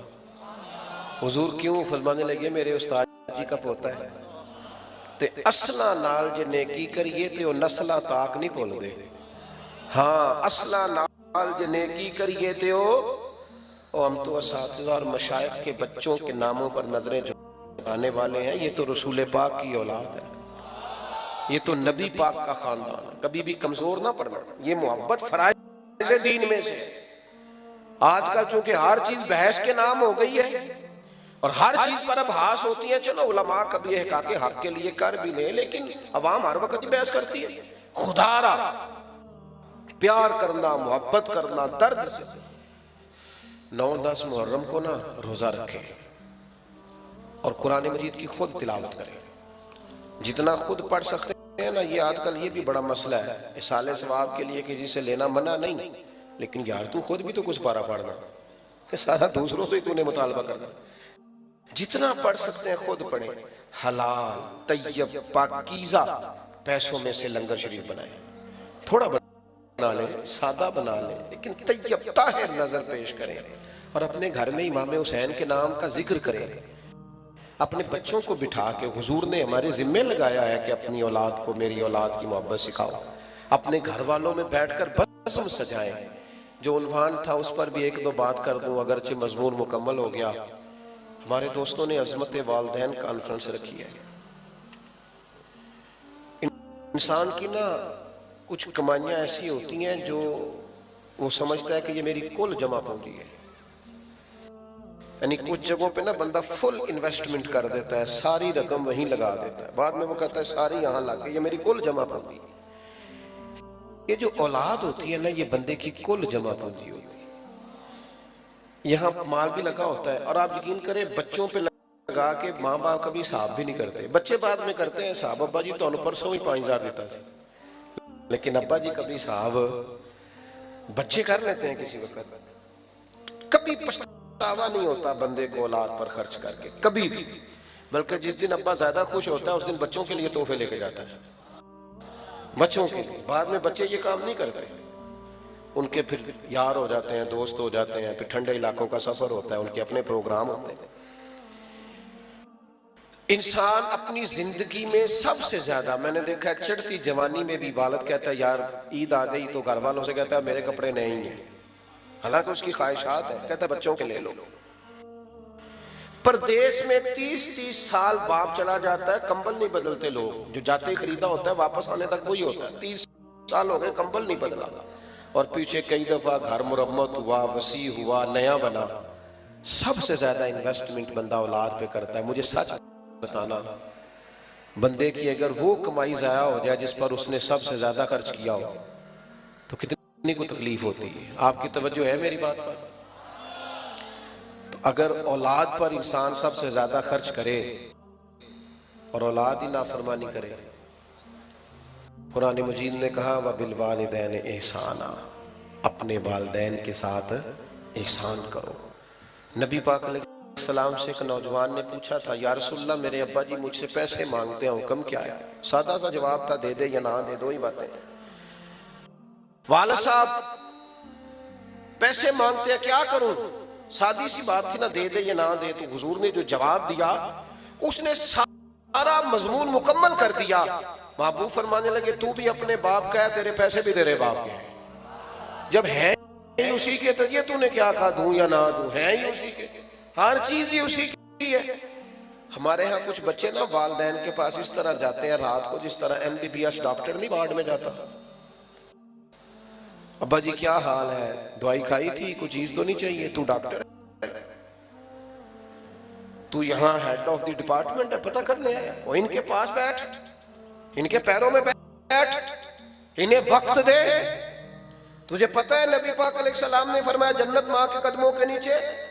حضور نے فرمایا جس کا باپ راضی اس کا اللہ راضی، جس کا باپ ناراض اس کا رب ناراض. بلے شاہ تو آسمانی اٹھدیاں پڑھنا جڑا گھر بیٹھا پڑھیا ہی نہیں. او خدا کے بندے تو ان کی رضا کو پا جا، یہ سمجھ یہ کیا چاہتے ہیں. تو اس طرح پوچھ رہا جیسے ڈاکٹر پوچھتے ہیں آپ ابا جی کے فرما بردار ہے. کہتے ہیں بالکل خرچہ دیتا ہوں. تو خرچہ تو کوئی بندہ غریب سمجھ کے بھی دے دیتا ہے، خرچہ دینا کمال ہے. تو بتا انہیں اپنی زندگی میں مقام کیا دیتا ہے، ان سے مشورہ کتنا لیتا ہے، تیری زندگی میں ان کا کردار کتنا، ان کا حکم تو کتنا مانتا ہے، ان کی مرضی کے مطابق تو کتنا چلتا ہے. اپنے آپ کو ڈھالیں، اپنے آپ کو ڈھالیں ماں باپ کی مرضی کے مطابق. ان کو دیکھیں وہ کیا چاہتے ہیں، ان کو خوش کریں. ہلکی سی بھی بندہ بات کر دے نا ابا جی کو، ہلکی سی، جو کہ ان کی کل انویسٹمنٹ اولاد ہوتی ہے، تو بندہ اتنا بھی کہہ دے نا ابا جی اب آپ بھی سمجھدار ہو جائیں، دنیا بدل گیا. تو ابا ساری رات سوتا نہیں رو کے کہ پتر میں ہی نہیں سیانا، زندگی تیرے نام کر دی. ہلکی سی بھی کبھی ماں باپ کے معاملے میں کسی قسم کی کمزوری نہ دکھاؤ. اور نوجوانوں آپ جوان ہیں تو آپ کا حوصلہ بھی جوان ہونا چاہیے. اور جو ماں باپ کی جھڑکی نہیں سہ سکا پھر اس نے سہنی کس کی ہے؟ ان کی سہو. طبیعتوں کو نرم کرو. اور 12 حقوق اعلیٰ حضرت بریلوی رحمت اللہ تعالیٰ علیہ نے لکھے ہیں جو ماں باپ کے وصال کے بعد بندے کی ذمہ داری ہیں. کفن دفن کا بندوبست، احسان ثواب، دعائے مغفرت، اور ان کے رشتہ داروں سے اچھا سلوک، اور ان کے دوستوں سے اچھا سلوک. نبی پاک علیہ السلام نے فرمایا جو چاہتا ہے نا کہ وہ ماں باپ سے ان کی قبر میں بھی اچھا سلوک کرے، وہ ماں باپ کے دوستوں سے اچھا سلوک کرے. ایک نوجوان نے عرض کیا تھا یا رسول اللہ اگر ماں باپ چلے جائیں اور کچھ پچھتاوا رہ جائے. بہت سارے لوگوں کو رہ جاتا ہے یار پتہ ہوتا اتنی جلدی چلے جانا ہے تو میں یہ کرتا. ماں باپ چلے جائیں پچھتاوا رہ جائے تو کیا حال ہے؟ تو حضور فرمانے لگے ان کے لیے دعائے مغفرت کار، اور اتنی کار امید ہے اللہ تجھے فرما برداروں میں درج فرما دے گا. الترغیب و ترہیب میں یہ حدیث موجود ہے. میرے بھائی ماں باپ کے لیے اپنے دلوں کو نرم کر لیں، طے کر لیں کہ کبھی بھی ان کے سامنے آنکھیں اٹھا کے بات. اور آپ کو یقین سے کہوں جن لوگوں کو بندہ سب سے جلدی راضی کر لیتا ہے وہ ماں باپ ہے. اماں کو راضی کرنے میں 1.5 منٹ لگتا ہے. ابا جی چلو زیادہ ڈاڈے بھی ہوں تو 5-6 منٹ لے لیتے ہیں، زیادہ بھی ڈاڈے ہوں تو اس سے زیادہ. ایک ہمارے دوست ہیں پروفیسر صاحب ہیں، باتیں یاد آ رہی ہیں ورنہ ختم کرنے لگا تھا. وہ کہتے ہیں میں پروفیسر ہے، کہتے ہیں میرے کافی سارے شاگرد گھر میں بھی نیچے ٹیوشن سینٹر بنایا، کافی سارے لوگ جانتے ہیں اور جمعہ بھی وہ پڑھاتے ہیں. کہتے ہیں ہر جگہ عزت تھی. تو ابا جی نا جب بھی آواز بہت دیتے کہ او کاکا ادھر آئے نا، کہتے ہیں میرے شاگرد کھڑے ہوتے ہیں تو بندہ مطلب تھوڑا سا حضرت صاحب ہو تو پھر حضرت صاحب بن جاتا ہے. وہ کہتے ہیں مجھے تھوڑا سا نا. ایک دن میں نے بڑے چپکے سے اماں جی سے کہا کہ ابا جی سے کہیں گھر میں اکیلے ہوں تو جوتے بھی مار لیا کریں، پر یہ کیا سب کے بیچ وہ بڑا ڈانٹ کے بلاتے ہیں. تو ابا جو ہوتا ہے نا اس کے لیے ذرا اظہار محبت مشکل ہوتا ہے. باپ ہوتا ہے نا، اماں تو کہہ لیتی ہے میں صدقے جاواں. تو والد ذرا اس کا یہ جملہ ہی نہیں، وہ کیسے کہے؟ حالانکہ پیار والد بھی بڑا ہی کرتا ہے. کوئی اس کا اندازہ کر سکتا؟ یعنی کوئی بندہ آپ کی سیٹ پہ بیٹھ جائے آپ کو اچھا نہیں لگتا، اور اگر پتر بیٹھ جائے بندہ کہتا ہے لو میں تے بچ گیا جو میرا منڈا سیٹ تے آ گیا، سام گیا سارا. بندہ عزت محسوس کرتا. وہ کہتے ہیں میرے نام، میں نے اماں جی سے کہا کہ اماں جی آپ ابا جی سے کہے. والد صاحب ذرا ڈاڈی طبیعت کے تھے، سخت مزاج تھے، تو اماں بھی ذرا سہم کی بات کرتی تھی، کہنے لگی آج ضرور کروں گی. تو میں کمرے میں پیچھے چھپ گیا، اماں ضرور بات کرنا. ابا جی آئے تو والدہ کہنے لگیں ساڈا منڈا جے تے نافرمان ہے تے تاں دسو، جے کوئی گل نہیں مندا تے تاں دسو. تسی اننے جی کھلوتے ہوندے نے تے تران لگتے ہیں ادھر آئے نہ. تو کہتے ہیں میں نے اس دن دیکھا کہ میرے ابا کو مجھ سے ساری زندگی انہوں نے ڈانٹا ہے، آج پتہ چلا کتنا پیار ہے. ابا جی رو پڑے، کہنے لگے کرما لیے تے مسیتے جانا تاں دے دوالے راش ہوندا ہے جمعہ پڑھانا ہے، کار ہونا تے شاگردوں دے دوالے. میں تھوڑا جہا تاں ترانا میرے پتر نو کلے نظر ہی نہ لگ جائے، کدھرے نو نظر نہ لگ جائے. تو میں کہنا انہوں کوئی ہوئے آکھن والا بھی تے وچ ہونا چاہیے نا، کدھرے میرا بچہ تینوں پتہ نہیں چمک. کہتے ہیں میں اتنا تڑپا کہ میں آ کے ابا کے پیروں سے لپٹ گیا. میں نے کہا ابا جی کمال ہو گئی، اتنا پیار. فرمان لگے تینوں پتہ نہیں ہو جدو جمعہ پڑھا رہا ہوں تو میں پڑھ پڑھ کے انہوں پھوک رہا ہوں میرے بیٹے نو کدھر نظر نہ لگ جائے. تو میرے بھائی آپ اندازہ نہیں کر سکتے یہ لوگ کتنا چاہتے ہیں.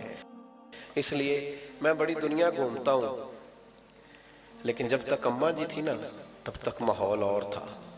چھوٹے بھائی کو میں ٹیلی فون کرتا، میں کہتا میں فون کراں گا تو بوہا کھول چھڑی.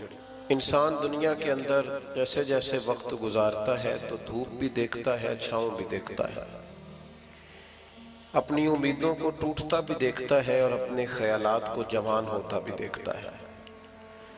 زندگی میں خوشگوار راتیں بھی اس کا مقدر ہوتی ہیں، اور کچھ شامیں ایسی ہوتی ہیں تھکن کے باوجود نیند میسر نہیں آتی.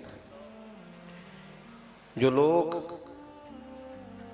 بالکل سیدھی سڑک پہ سفر کرنا چاہتے ہیں اور چاہتے ہیں کوئی سپیڈ بریکر نہ ہو، کوئی موڑ نہ ہو، کسی جگہ کوئی دشواری نہ ہو، کوئی راستہ مانگنے والا نہ ہو اور کوئی راستے میں ہارن بجانے والا نہ ہو، وہ سفر تو کرتے ہیں پر کئی دفعہ سو جاتے ہیں.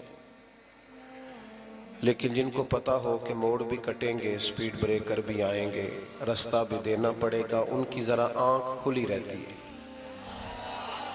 وہ لوگ تازہ دم رہتے ہیں، شعوری بلندی میں رہتے ہیں اور فعال زندگی گزارتے ہیں. اللہ تبارک و تعالیٰ کا امت مسلمہ سے، اللہ کے دین کا امت مسلمہ سے یہ تقاضا ہے کہ مسلمان تن آسان ہو کر نہ جئیں، آرام پسند نہ ہو جائیں. اقبال کہتے ہیں لہو مجھ کو رلاتی ہے جوانوں کی تن آسانی. انسان فعال زندگی گزارے، جد و جہد والی زندگی گزارے، مشقتوں کے ساتھ اسے واسطہ پڑے، پلٹنا جھپٹنا اور پھر جھپٹ کر پلٹنا. یہ لہو گرم رکھنے کا ہے ایک بہانہ. وقت کے ساتھ ساتھ ہمارے لیے آسانیاں بڑھتی گئیں، سہولیات آتی گئیں. پہلے بہت سارے لوگ کہتے تھے دیہاتوں میں بجلی نہیں ہے، وہ میسر آئی، پنکھے چلنے لگے. اب تو کسی وقت بند ہوتی ہے تو لوگ جنریٹر کا بندوبست کر لیتے ہیں، پھر اس کی جگہ پہ اے سی نے لے لی. ٹھنڈا ترین کمرہ، آنکھ ہے کہ کھلنے کا نام نہیں لیتی، وجود ہے کہ وہ کروٹ بدلنے کو تیار نہیں ہوتا. من پسند کھانے، من پسند گاڑیاں، کشادہ سفر. اس کا لازمی نتیجہ یہ نکلا ہے کہ آہستہ آہستہ لوگوں کے مزاجوں کے اندر نئی سہولیات سے فائدہ اٹھانا برا نہیں، لیکن چاہیے تو یہ تھا نا کہ اگر سفر آسان ہونے لگے ہیں تو پھر سفر ذرا زیادہ ہونے لگ جاتے. اگر ہمارے لیے گنجائش بنی ہے تو ہم زیادہ جگہوں پر جا کر پیغام محبت بانٹتے، لیکن ہم نے تن آسانی کو اوڑھ لیا. نبی اکرم صلی اللہ تعالیٰ علیہ وآلہ وسلم کی مقدس حیات مسلسل جد و جہد ہے، مسلسل کوشش ہے، مسلسل کاوش ہے. رسول پاک علیہ الصلوۃ والسلام کی زندگی وداعیا الی اللہ باذنہ وسراجا منیرا، حضور داعی الی اللہ، ہر وقت لوگوں کو پیغام حق دے رہے ہیں، پیغام دین سنا رہے ہیں۔ ہر وقت فکر ہے محبوب کو کہ لوگ جلد از جلد اپنے دل بدل لیں، ایمان پکے کر لیں، سچائی، دیانت، امانت داری، وعدے کی پابندی، رزق حلال ہو، زبان اچھی ہو، اخلاق بہتر ہو، کردار سازی ہو، امت میں پاک پن ہو، وداعیا الی اللہ، اللہ کی طرف دعوت دے رہے ہیں۔ اور اس رستے میں اگر دشمن کفر، شرک یہ رکاوٹ پیدا کرتے ہیں تو پھر حضور تلوار اٹھاتے ہیں، پھر نبی پاک علیہ السلام جہاد کا لباس پہنتے ہیں، پھر حضور صحابہ کو تیاری کراتے ہیں، پھر محبوب پاک علیہ السلام نے اس طرح کام فرمایا، اس طرح عملاً جد و جہد کی کہ اگر صحابہ خندق کھود رہے ہیں تو حضور بھی چٹانیں توڑ رہے ہیں۔ جو چٹان صحابہ کہتے ہم سے نہیں ٹوٹتی تھی وہ بھی مدینے والے محبوب نے ہمیں توڑ کے دی۔ فعال زندگی، جد و جہد والی زندگی، کوشش اور کاوش والی زندگی، باہمت زندگی، تگ و دو والی زندگی۔ ملت کے جوانوں، یہ کیوں سوچتے ہو کہ میں اتنے سال کام کروں گا پھر آرام سے بیٹھ کے کھاؤں گا؟ کیوں آرام سے بیٹھے؟ یہ جو عشق ہوتا ہے یہ کوئی آرام سے بیٹھنے دیتا ہے؟ یہ جو محبت ہوتی ہے یہ کوئی آرام سے بیٹھنے دیتی ہے؟ اقبال کہنے لگے ہو وقت فرصت ہے کہاں کام ابھی باقی ہے، وقت فرصت ہے کہاں کام ابھی باقی ہے، نور توحید کا اتمام ابھی باقی ہے۔ 4.5 ارب کافر کو مسلمان کرنا ہے۔ هو الذی ارسل رسولہ بالہدی ودین الحق لیظہرہ علی الدین کلہ، حضور کے دین کے جھنڈے کو لینا ہے، اور یہ وہ دین ہے جو دنیا میں غالب ہونے کے لیے آیا ہے۔ اس دین کے غلبے کے لیے جد و جہد کرنی۔ نبی پاک علیہ الصلوۃ والسلام فتح یاب ہو کر پورا، اللہ کے رسول علیہ الصلوۃ والسلام نے فتح، ان فتحنا لک فتحا مبینا اذا جاء نصر اللہ والفتح، پوری فتح اللہ نے دی، مکمل دین کر کے رسول پاک نے عطا فرمایا۔ آپ کی توجہ ہے میری بات پر؟ لیکن حضور کے وصال ظاہری کے فوراً بعد کیا ہوا؟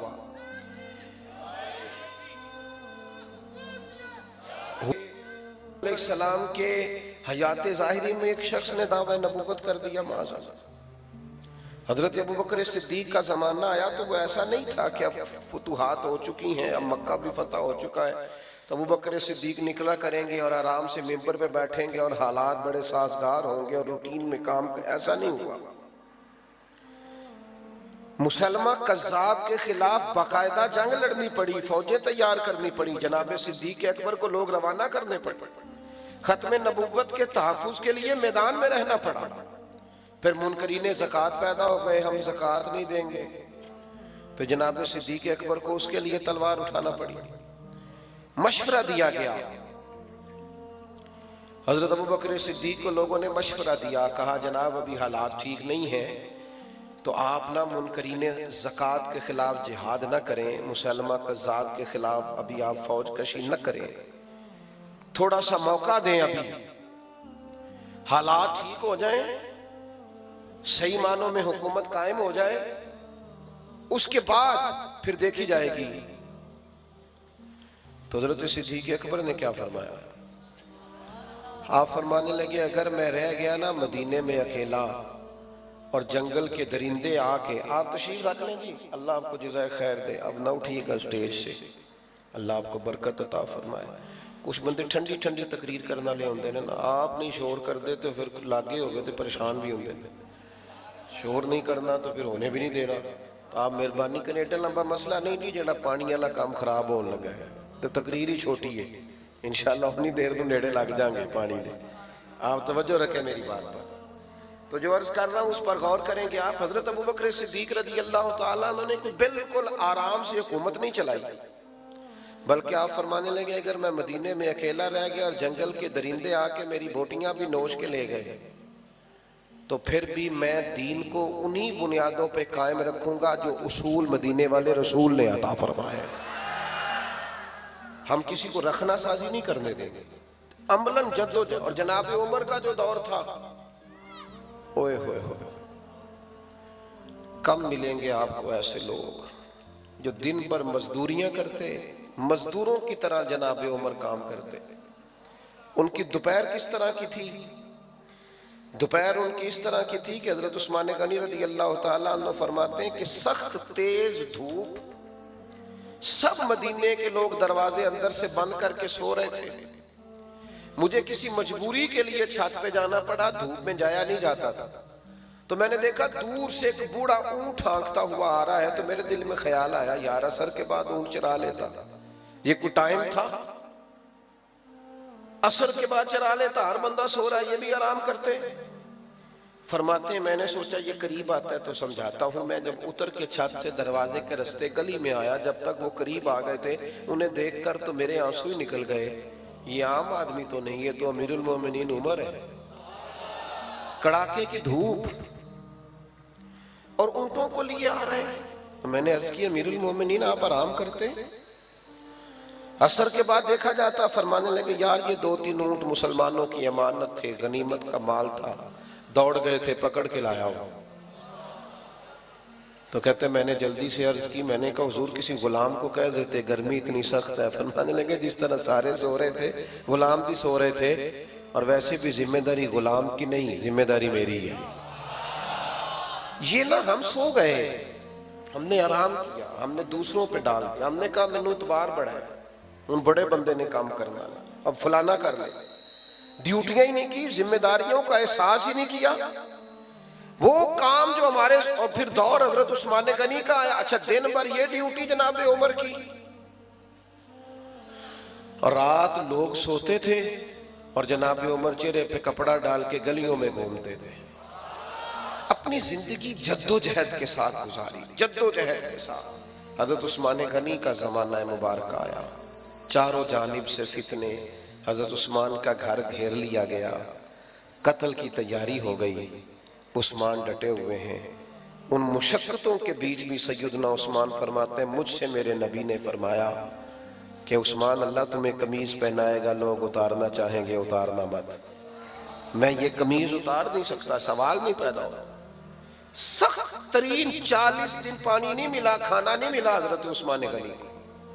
یہ شہادت گاہ الفت میں قدم رکھنا ہے۔ لوگ آسان سمجھتے ہیں مسلمان ہونا، زخم پہ زخم کھا کے جی، خونے جگر کے گھونٹ پی، آہ نہ کر لبوں کو سی، یہ عشق ہے کو دل لگی نہیں۔ تو نے آسان سمجھ لیا ہے۔ لوگ میں جی لاڈلا ہوتا ہوں فلانے کا، او تو گھر بیٹھا ہی لاڈلا بن گیا، تو کو نہیں لاڈلا۔ لاڈلے تو میدانوں میں ہوتے ہیں، لاڈلے تو میدانوں میں ہوتے ہیں۔ اور مولا علی شیر خدا کبھی بدر میں تلواریں اٹھائے، کبھی احد میں محنت کرتے، اور اتنا شوق تھا۔ ایک جنگ میں حضور نے فرمایا علی بہت سارے لوگوں کو میں نائب بنا کے چھوڑ کے گیا ہوں، کبھی کسی کی باری، کبھی آج آپ کی باری ہے نائب بن کے رہنے کی مدینے۔ تو مولا علی رو پڑے، کہنے لگے حضور میں میدان کا آدمی ہوں، آپ مجھے بچوں اور عورتوں کے پاس چھوڑ کے جا رہے ہیں۔ اتنی جد و جہد کا شوق۔ اور جب کوفے کی جامع مسجد کے پاس 21 رمضان المبارک کو خنجر کا زخم لگانا مولا علی کو، تو وعدہ کیا ہوا تھا نا کہ کریم تیرے دین پہ جان دینی ہے، تو لوگ کہتے ہیں میرے بیٹے کو بلانا، او فلاں دوڑ کے آنا، لیکن مولا علی کو زخم لگا تو کیا کہتے؟ کہتے فزت برب الکعبہ، کعبے کے رب کی قسم علی آج کامیاب ہو گیا، اور لے سجنا سا توڑ نہیں بھائی، آ جان بھی دیتی تیرا تیرے۔ اپنی زندگی جد و جہد والی بنائے۔ امام حسن بھی شہید ہوئے، زہر دیا گیا، شدید تکلیف، لیکن کمال پتہ کیا ہے میرے محبوب کی اولاد کا؟ کمال پتہ کیا ہے؟ زخم جتنے مرضی گہرے ہوں، حالات جتنے مرضی خطرناک ہوں، لیکن ان کے اخلاق، ان کا کردار، ان کی وزاداری، ان کی خاندانی وجاہت، ان کے وہ کمالات، ایک منٹ کے لیے بھی ان میں فرق نہیں آیا۔ اور پیچھے بولو نا دوستو، او بھائی نہ بولو جو بالکل اینڈ پہ ہو، خاموشی سے بات سنو، یہ چپ کرانے والے ذرا چپ کر دو۔ دوستو وضعداری میں فرق نہیں کسی قسم کا. زخم آ گیا ہے, زہر دیا گیا ہے, وجود اندر سے کٹ رہا ہے, تکلیف شدید ہے. تو امام حسین تشریف لے گئے, کہنے لگے بھائی جان آپ کو کس نے زہر دیا ہے, کچھ بتائیں. تکلیف سے پوچھتے ہیں, درد سے. امام حسین رو رہے ہیں. تو امام حسن فرمانے لگے حسین میں نہیں بتاتا تجھے, کنی بتائیں نا. آپ فرمانے لگے اگر تو وہ نہیں ہے جس پر مجھے شک ہے تو پھر میں کسی بے گناہ کا نام تمہیں نہیں بتاؤں گا.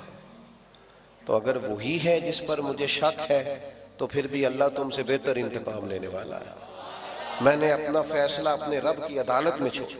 وضعداری, درگزر, باہمت زندگی. ہم پتہ نہیں کیوں اتنی جلدی تھک گئے. میری ملت کے جوان آرام کر رہے ہیں, موبائل لے کے صوفے پہ لیٹے ہوئے, کتنے گھنٹے گزر گئے. ابا جی کا پانی کا گلاس مانگتے ہیں تو بھی ان کا دل کرتا ہے کوئی اور ہی دے دے, کیونکہ وہ تو بڑے محب ہیں. اس طرح زندگی میں آپ کچھ نہیں کر سکیں گے, باصلاحیت ہونے کے باوجود کچھ نہیں کر سکیں گے, آپ اچھی ڈگری رکھنے کے باوجود کچھ نہیں کر سکیں گے. باری آئی امام حسین کی. آج بڑے سارے لوگ ہیں وہ ہمیں بھی مشورہ دیتے ہیں, وہ کہتے ہیں جناب کمال بات ہے, صبح کسی شہر میں, دوپہر کسی شہر میں, شام کسی شہر میں, اور اتنی مشقتیں اور اتنی جد و جہد, آپ کے تو جمعے میں بھی ہزاروں لوگ آ جاتے ہیں, تو ٹھیک نہیں. میں نے ان سے کہا یار کچھ مزے بھی ہوتے ہیں نا تکلیف کے. عدم سے لائی ہے ہستی میں آرزو رسول, دیکھو نا کہاں کہاں لیے پھرتی ہے جستجو رسول. یہ بھی تو ایک ذائقہ ہے نا, کبھی اس کے نام پہ کچھ مشقت بھی تو آئے نا, کبھی انسان کو محسوس بھی تو ہوگا. پھر لوگ کہتے ہیں سیاست کی بات نہ کریں, سیدھے سیدھے رہیں. اوہو سیاست کی بات کرنے سے لوگ سمجھتے ہیں موجودہ سیاست کے جو حالات ہیں اس دور میں سیاست میں ملوث ہونے کے ہم قائل نہیں, پر سیاست کا پتہ پورا ہے, کیونکہ سیاست دین سے الگ ہے کوئی نہیں. جدا ہو دین سیاست سے تو رہ جاتی ہے چنگیزی. امام علی مقام کو بھی مشورہ دیا گیا کہ مسجد نبوی شریف آپ کے پاس ہے, محبوب کے مقدس روزہ آپ کے پاس ہے, آپ یہاں تشریف رکھیں, آپ یہاں بیٹھیں. لیکن امام علی مقام نے فرمایا دین کی حدود پامال ہوتی ہو اور میں بیٹھا رہوں. پہلے سفر کی مشقت, پھر وطن چھوڑنا پڑا, پھر امام علی مقام کو کھانا اور پانی بند کر دیا گیا.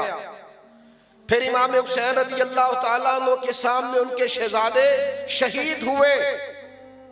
ہمارے ہاں غریب آدمی کمزوروں کی طرح روتا ہے, ہم رو کے اپنے آپ کو بزدل بنا لیتے ہیں. ہم جو بات کرتے ہیں منت کے انداز میں کرتے ہیں. کمزور نہیں کر دیتی اولاد آدمی کو. انسان بڑی جگہ پہ اپنے بچوں کے نام پر بلیک میل نہیں ہو جاتا, لیکن اپنے بچوں کی مقدس لاشوں کو اٹھا کے خیمے میں رکھ کے سیدہ کے بیٹے نے امامہ باندھا, تلوار لہرائی, گھوڑے پہ بیٹھے, اللہ اکبر کا نعرہ لگایا اور میدان میں آ کر خطبہ دیا, اور چمکتی پیشانی اور چھلکتا نور اور آفتاب سے روشن آنکھیں اور چاند سے زیادہ چمکدار چہرہ, اور جبہ وہ جو شیر خدا پہنا کرتے تھے, اور امامہ وہ جو کریم محبوب سے انہیں نسل در نسل تحفے میں ملا تھا, اور ذوالفقار حیدری. اور حسین ابن علی جب میدان میں آئے ہیں تو اللہ اکبر, زخم اس سے پہلے بڑے تھے, میدان میں تو بعد میں لگے, اس سے پہلے جو زخم تھے وہ روح پہ تھے, وہ دل پہ تھے. وہ مدینے سے جدائی کا زخم, وہ والدہ کی قبر سے آ جانے کا زخم, نانا کریم کے مزار سے آ جانے کا زخم, بچوں کا زخم, اور خواتین پردہ دار خواتین کی پریشانی, ساری چیزیں. لیکن انہیں پتا تھا دین نام ہی اسی چیز کا ہے. وَلَنَبْلُوَنَّكُمْ بِشَيْءٍ مِّنَ الْخَوْفِ وَالْجُوعِ وَنَقْصٍ مِّنَ الْأَمْوَالِ وَالْأَنفُسِ وَالثَّمَرَاتِ وَبَشِّرِ الصَّابِرِينَ. دین نام ہی اس چیز کا ہے کہ تمہیں جد و جہد کرنی ہے, تمہیں محنت کرنی ہے, تمہیں میدان میں رہنا ہے, تمہیں دکھ اٹھانے. حضرت ابراہیم خلیل اللہ ہے, وَاتَّخَذَ اللَّهُ إِبْرَاهِيمَ خَلِيلًا. لیکن وہ جس طرح ہمارے ہاں بہت سارے لوگ لاڈلے بن گئے ہیں نا, خطیب کی تقریر سنو تو 2 منٹ لگتے ہیں جنت میں جانے میں, اور نعت خواں تو زیادہ جلدی لے جاتے ہیں, ان کی تو بالکل نیڑے ہے. اور آج کل چونکہ پہلے خطیب پاکستان ہوتے تھے, اب نقیب پاکستان بھی ہوتے ہیں. تو ان کی اگر آپ بات سنیں تو وہ تو کہتے ہیں میرا وجدان کہتا ہے. وہ تیرا وجدان کی ہوتا ہے؟ میرا ذوق کہتا ہے. تیرا ذوق کیا ہوتا ہے؟ تو اللہ رسول کی بات کر. دین ذوق کا پابند نہیں، دین کتاب و سنت کا پابند ہے. تیرا ذوق کہتا ہے تو تفضیلیوں کی بات کر دے، رافضیوں خارجیوں کی کر دے. تیرا ذوق کہتا ہے چے مالا دار. دین عقیدہ اور نظریہ کتاب و سنت کے پابند ہے، یاد رکھنا. وہ بس جی وہ چھوڑیں جی. ایک جگہ میں بھی تھا تو کہنے لگے تم اور کیڑی جنت دیاں کرنے گلا، شعر سن رہے تھے تو میں نے روک دیا. میں نے اسے کہا اس سے جنت دیاں جدیاں اللہ نہیں جنت دیاں گلا کیتیاں قرآن پاک سے، جدیاں گلا نبی پاک نہیں کیتیاں. پورا باب ہے حدیث پاک سے، جنت دا باب پورا، وہ دیاں جنت دیاں گلا اسی بھی کرنے. فاضل بریلوی کا پڑوس تھا ہندوؤں کے ساتھ. تو کسی شخص نے کہا کہ ہندو ہولی کے موقع پر مٹھائی بانٹتے ہیں، ہم نے اپنے علماء سے یہ سنا ہے کہ کافر کا ذبیحہ حرام ہے. تو مٹھائی کے اندر تو کوئی ایسی چیز نہیں ہوتی جو جانور ذبح کر کے ڈالی جائے. میری بات کی سمجھ آ رہی ہے میرے بھائیوں؟ تو فاضل بریلوی سے سوال پوچھا کہ حضور ہولی کے موقع پر جو وہ مٹھائی بانٹتے ہیں، پرشاد دیتے ہیں، تو وہ لینی جائز ہے؟ اعلیٰ حضرت فرمانے لگے یہ ان کا مذہبی تہوار ہے. مسلمان ایک جداگانہ قوم ہے، یہ اپنے مذہبی تہوار منائیں گے. یہ 11ویں کا لنگر کھائیں گے، میلاد کا لنگر کھائیں گے، حلال چیز کھائیں گے. لیکن ہندوؤں کی ہولی کے موقع پر جو مٹھائی بانٹی جائے گی اس کے قریب بھی نہیں جائیں گے. بھئی جو مٹھائی گھر آ رہی ہے جب اس سے منع فرما رہے ہیں، اور وہاں ہندوؤں کا غلبہ تھا، بریلی میں کثرت تھی لیکن ڈٹ کر کے بات فرمایا کرتے. ایک ہندو آپ کے پڑوس میں رہتا تھا اور بڑا امیر کبیر تھا، تو اس نے کہا میں گائے نہیں ذبح کرنے دوں گا. آپ نے فرمایا کیوں نہیں تو ذبح کرنے دے گا؟ میرے رسول پاک نے جب پسند فرمائی ہے اور حضور نے اجازت دیا تو ہم تو ذبح کریں گے. اس نے کہا نہیں کرنے دوں گا. تو اعلیٰ حضرت نے ذبح فرمائی. رات کو خنجر لے کے مارنے کے لیے آ گیا. اعلیٰ حضرت کے مکان کی دیوار بھی گری ہوئی تھی، تو وہ خنجر لے کے سین میں لیٹے تھے، مارنے آ گیا. چیختا وہ واپس چلا گیا. صبح نماز پڑھ کے رضا مسجد کی سیڑھیاں اتر رہے تھے تو دوڑا ہوا آیا، قدموں میں گر گیا. اور میں کہا چل دوڑ جا. کہنے لگا میری سنو تو صحیح میرے ساتھ رات کیا ہوا. فرمانے لگے بس جا نا، تجھے کہا ہے نا دوڑ جا. کہا سنو تو صحیح. اعلیٰ حضرت رحمت اللہ تعالی علیہ فرمانے لگے چل پھر بتا مسلمانوں کو کیا ہوا. کہنے لگا رات جب میں آپ پہ حملہ کرنے آیا ہوں تو شیر آپ کے گرد پہرا دے رہا تھا. اعلیٰ حضرت فاضل بریلوی فرمانے لگے جس رب رسول عز و جل صلی اللہ تعالی علیہ وسلم کے نام پر میں یہاں پہرا دیے بیٹھا ہوں اور جن کے دین کی میں تبلیغ اور پرچار کر رہا ہوں، تیرا کیا خیال تھا وہ مجھے لوارث چھوڑ دیں گے؟ تو میری حفاظت ہی نہیں کریں گے؟ اعلیٰ حضرت نے ڈٹ کر ہم لوگ بڑی جلدی، اب ایک ڈاکٹروں نے نئی بات شروع کی ہے، وہ کہتے ہیں کزن میرج نہ کرو. کوئی بچہ بیمار ہو جاتا ہے نا، 2 4 5 سال کا بچہ ہے، ڈاکٹر کے پاس لے گئے. اس نے کہا جی بچے کے دل میں سوراخ ہے. تو ڈاکٹر سوال پوچھتے ہیں کہ کزن میرج تو نہیں؟ اس سے کیا ہوتا ہے جی؟ کہتے ہیں اس سے بیماریاں پیدا ہوتی ہیں. سنیے نا آپ نے یہ بات. اچھا ہمارے لوگ منع ہی نہیں کرتے ڈاکٹر، اس کو سمجھاتے ہی نہیں. ہم 2 منٹ کے لیے یہ لفظ بولنے کو تیار نہیں کہ یار تو کیسی بات کر رہا ہے. نبی پاک صلی اللہ تعالی علیہ وآلہ وسلم نے حضرت فاطمہ الزہرا کی شادی مولا علی شیر خدا کے ساتھ فرمائی ہے، آپ کے چچا کے بیٹے. اور علماء سے آپ پوچھئے، حضرت ام ہانی رضی اللہ تعالی عنہ جو جناب علی کی بہن ہے، نبی پاک صلی اللہ علیہ وسلم کی چچا زاد ہے، حضور نے انہیں پیغام نکاح دیا تھا. اگر کزن میرج میں کوئی خرابی ہوتی تو کیا رسول پاک یہ رستہ اختیار فرماتے؟ اتنی ضعف اعتقادی لوگ فٹافٹ تیار ہو جاتے ہیں، بات مان جاتے ہیں. نبی پاک علیہ السلام نے جناب ام ہانی کو پیغام نکاح دیا تو حضرت ام ہانی عرض کرنے لگے یا رسول اللہ یہ نبی کا حکم ہے یا میرے لیے گنجائش بھی ہے؟ تو حضور نے فرمایا تیرے لیے گنجائش بھی ہے، تجھے اجازت ہے. تو عرض کرنے لگی حضور میں شوہر کی خدمت تو کر سکتی ہوں، پیغمبر کی نہیں کر سکتی. تو اللہ کے حبیب نے پیغام نکاح تو دیا نا بھائی، پیغام نکاح تو ہوا نا. تو جب نبی پاک علیہ السلام سگے چچا کی بیٹی کو پیغام نکاح دے رہے تو پھر کوئی ڈاکٹر اگر اٹھ کے کہہ دیتا ہے کہ کزن میرج ہوئی تو یہ ہو گیا تو وہ ہو گیا، تو لوگ مان کے کیسے آ جاتے ہیں؟ اعلیٰ حضرت کی جو سوچ ہے نا وہ بڑی اعلیٰ ہے اس معاملے میں. بڑی اعلیٰ ہے۔ سائنسدانوں نے آپ کے زمانے میں یہ کہنا شروع کر دیا کہ زمین گھومتی ہے،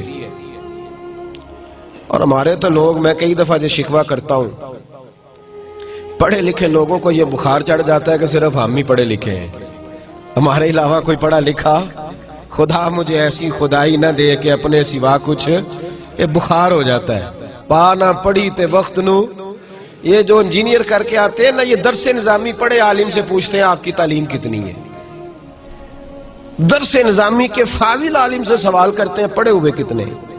اعلیٰ حضرت رحمت اللہ علیہ کسی کے روب میں نہیں آتے تھے، بالکل نہیں، قطعاً نہیں، روب میں نہیں آیا کرتے۔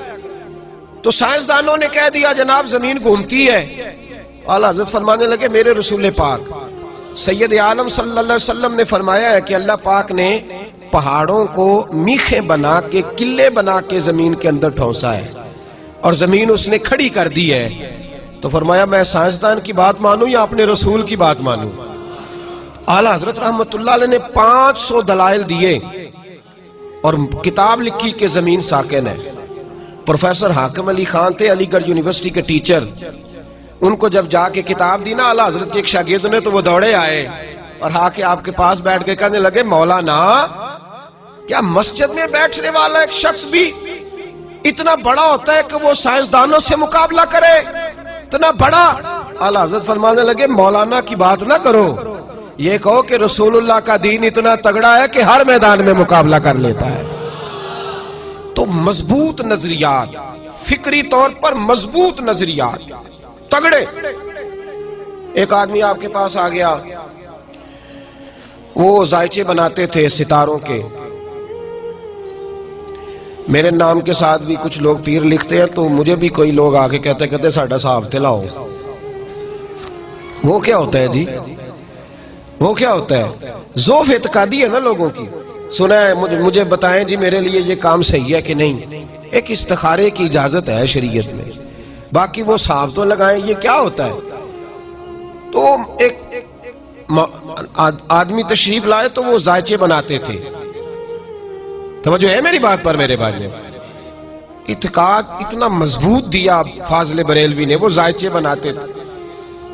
آ کر کے اعلیٰ حضرت کے سامنے بیٹھے تو اعلیٰ حضرت رحمت اللہ علیہ فرمانے لگے بتائیے ستاروں کی گردش کیا کہتی ہے، بارش کب ہوگی؟ کہنے لگے حضرت یہ 1 مہینہ تو نہیں ہو سکتی۔ آپ فرمانے لگے نہیں ایسے نہ کہیں، آپ کہیں کہ میرا اندازہ کہتا ہے، میرا اندازہ کہتا ہے، ورنہ رب چاہے تو ابھی بارش ہو سکتی ہے۔ آپ کیا لفظ ادا کریں کہ میرا، وہ جو اب لوٹ سے لگی ہوئی ہے نا، ہر پیر کہتا ہے جو میرے منہ سے نکل گیا سو ہو جائے گا، سارے غوث اعظم بنے بیٹھے۔ فرمایا یہ لفظ ادا نہ کرو، بلکہ یہ کہو کہ میرا اندازہ ہے کہ 1 مہینہ تک بارش نہیں ہوگی، ہاں رب چاہے تو جس وقت مرضی فرما دے۔ کہنے لگے مولانا بات آپ کی ٹھیک ہے، پر ستاروں کی بندش بتاتی ہے نہیں ہوگی۔ اعلیٰ حضرت رحمت اللہ علیہ فرمانے لگے گھڑی پہ ٹائم کیا ہوا ہے؟ کہا 12 بج گئے۔ تو آپ نے سوئی کو گھما دیا تو 2 بج گئے۔ فرمایا اب کیا ٹائم ہوا ہے؟ کہنے لگے وہ تو آپ نے سوئی گھمائی ہے۔ فرمانے لگے یہی تمہیں بتا رہا ہوں کہ رب جب چاہے جس ستارے کو جہاں مرضی گھما دیا کرتا ہے۔ کہنے لگے وہ بھی ٹھیک ہے آپ کی بات، وہ بھی آپ کی بات ٹھیک ہے، لیکن ستارے کہتے ہیں یہ اڑ جاتے ہیں یہ لوگ۔ وہ اقبال نے بھی کہا ہے حکیم گوئٹے اڑ گیا تھا، مجھے ملتا تو میں اسے دروازہ رسول پہ جھکا دیتا۔ اڑ جاتے ہیں یہ لوگ، تھوڑا سا پڑ جاتے ہیں تو اڑ جاتے ہیں۔ فاضل بریلوی رحمت اللہ تعالیٰ علیہ فرمانے لگے یار میں نے تجھے سمجھایا ہے کہ ستارے اللہ کے قبضے میں ہیں، وہ جس کو چاہے جس وقت چاہے جہاں مرضی پہنچا دے۔ اور دلیل دی میرے اعلیٰ حضرت نے۔ فاضل بریلوی کا مقام بڑا اونچا ہے، لیکن جب ان سے پوچھا جائے مقام کیا ہے تو کہتے ہیں میرا مقام یہ ہے کہ میں محمد عربی کا غلام ہوں صلی اللہ۔ فرماتے میں گدا ہوں رسول پاک کا، عبد ہوں نبی پاک کا، یہ اپنا مقام بتاتے۔ اس نے کہا جناب آپ دلیل دیں۔ اعلیٰ حضرت فرمانے لگے بخاری مسلم میں موجود ہے، ایک شخص نے آ کے حضور کی بارگاہ میں عرض کیا یا رسول اللہ جانور بھوکے مر گئے، پیاس سے جام بلب ہے سارا زمانہ، کھیتیاں خشک ہیں تو جانور بھوکے مر رہے ہیں، مہربانی کریں دعا کریں۔ تو حضرت انس بن مالک فرماتے ہیں جب مصطفیٰ نے ہاتھ اٹھائے تو دور دور تک آسمان پہ کالی گھٹا نہیں تھی، لیکن جب حضور نے دعا مانگ کے چہرے پہ ہاتھ پھیرے تو فرماتے ہم باہر نکلے تو ہمارے کپڑے پانی سے بھیگ چکے تھے۔ فرمایا اللہ جب چاہے اپنے محبوب کی دعا پر جس وقت چاہے بارش ہو جائے۔ کہنے لگے مولانا یہ بھی ٹھیک ہے، بات یہ بھی ٹھیک ہے، پر ستارے بتاتے ہیں کہ مہینہ نہیں ہوگی۔ اگر آپ ناراض نہ ہوں، کتنے لوگ نماز استسقاء پڑھتے ہیں ہمارے زمانے میں؟ بارش کی دعائیں کتنی ہوتی ہیں؟ سارے یہی کہتے ہیں پیر نیٹ شاہ صاحب سے پوچھو بارش کب ہوگی، اسی سے فتویٰ لیتے رہتے ہیں۔ او خدا کے بندو، ہمیں حکم دیا گیا، یہ حالات خراب ہوئے تو کتنے لوگوں نے کہا ہو باہر میدان میں نکلے مل کے دعا مانگے؟ کیا سنت نہیں یہ رسول پاک کی؟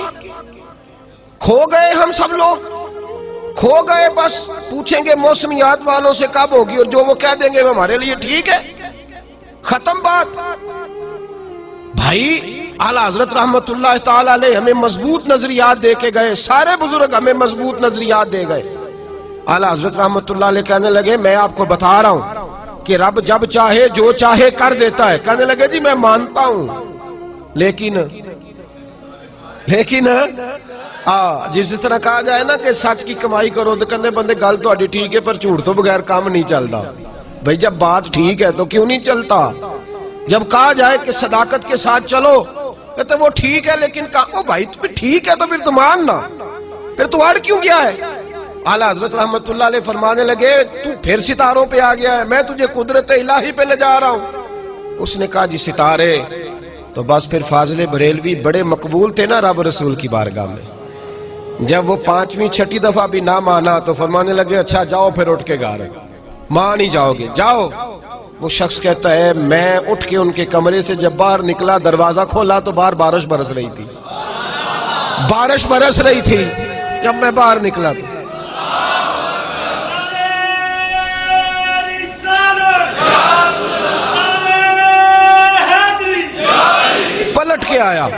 پلٹ کر کے آیا اور آ کے کہنے لگا حضور وہ تو آپ کی کرامت ہو گئی، آپ کی کرامت ہے بارش برس رہی ہے۔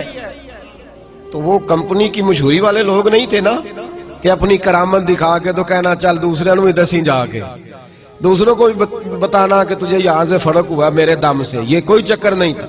جب کہا نا جناب آپ کی کرامت ہو گئی، اعلیٰ حضرت فرمانے لگے یہ میری کرامت نہیں، یہ میرا رب رسول کے وعدوں پر یقین ہے، یہ میرے ایمان کی قوت ہے، یہ میرے ایمان کی طاقت ہے، یہ قوت ہے میرے ایمان کی۔ کشتی میں بیٹھے تھے حج کرنے جا رہے تھے، طوفان آ گیا،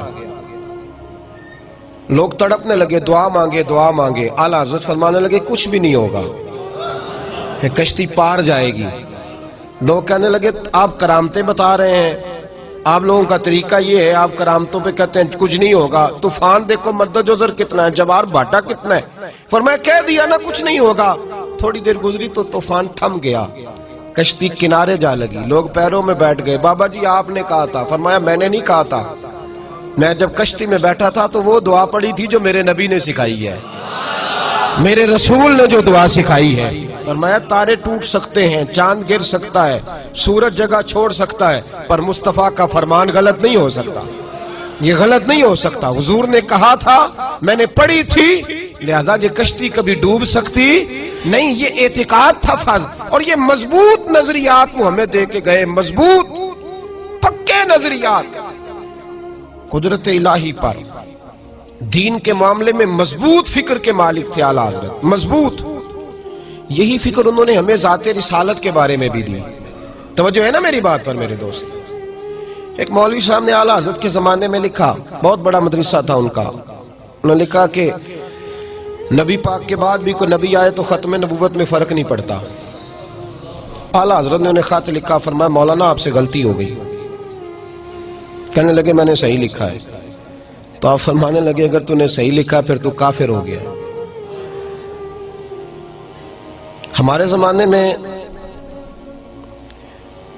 مسجد کا امام داڑھی مٹھی سے چھوٹی کرائے تو اس کے پیچھے لوگ نماز پڑھتے ہیں، بولے؟ تو اگر پیر صاحب کرائے تو بڑا مولوی ہے نا، اس کو ہاتھ ہی کو نہیں ڈالتا، وہ پیر بڑا مافیا ہے پورا، میں ختم نبوت کانفرنس میں چلا گیا تو جو پیر صاحب آئے تھے بہت بڑی گدی کے سجا، ان کی داڑھی اتنی اتنی تھی، تو میں نے کہا اس کو آپ نے ختم نبوت کی صدارت پہ بٹھا دیا ہے، اس کو پہلے کہیں کہ تو پیر بنا ہوا ہے، رسول اللہ کا طریقہ تو دیکھ لے، پہلے طریقہ تو دیکھ، ایک تاریخی بات اعلیٰ حضرت کی اور سنو، سمجھ آ رہی ہے میری باتوں کی میرے بھائیوں کو؟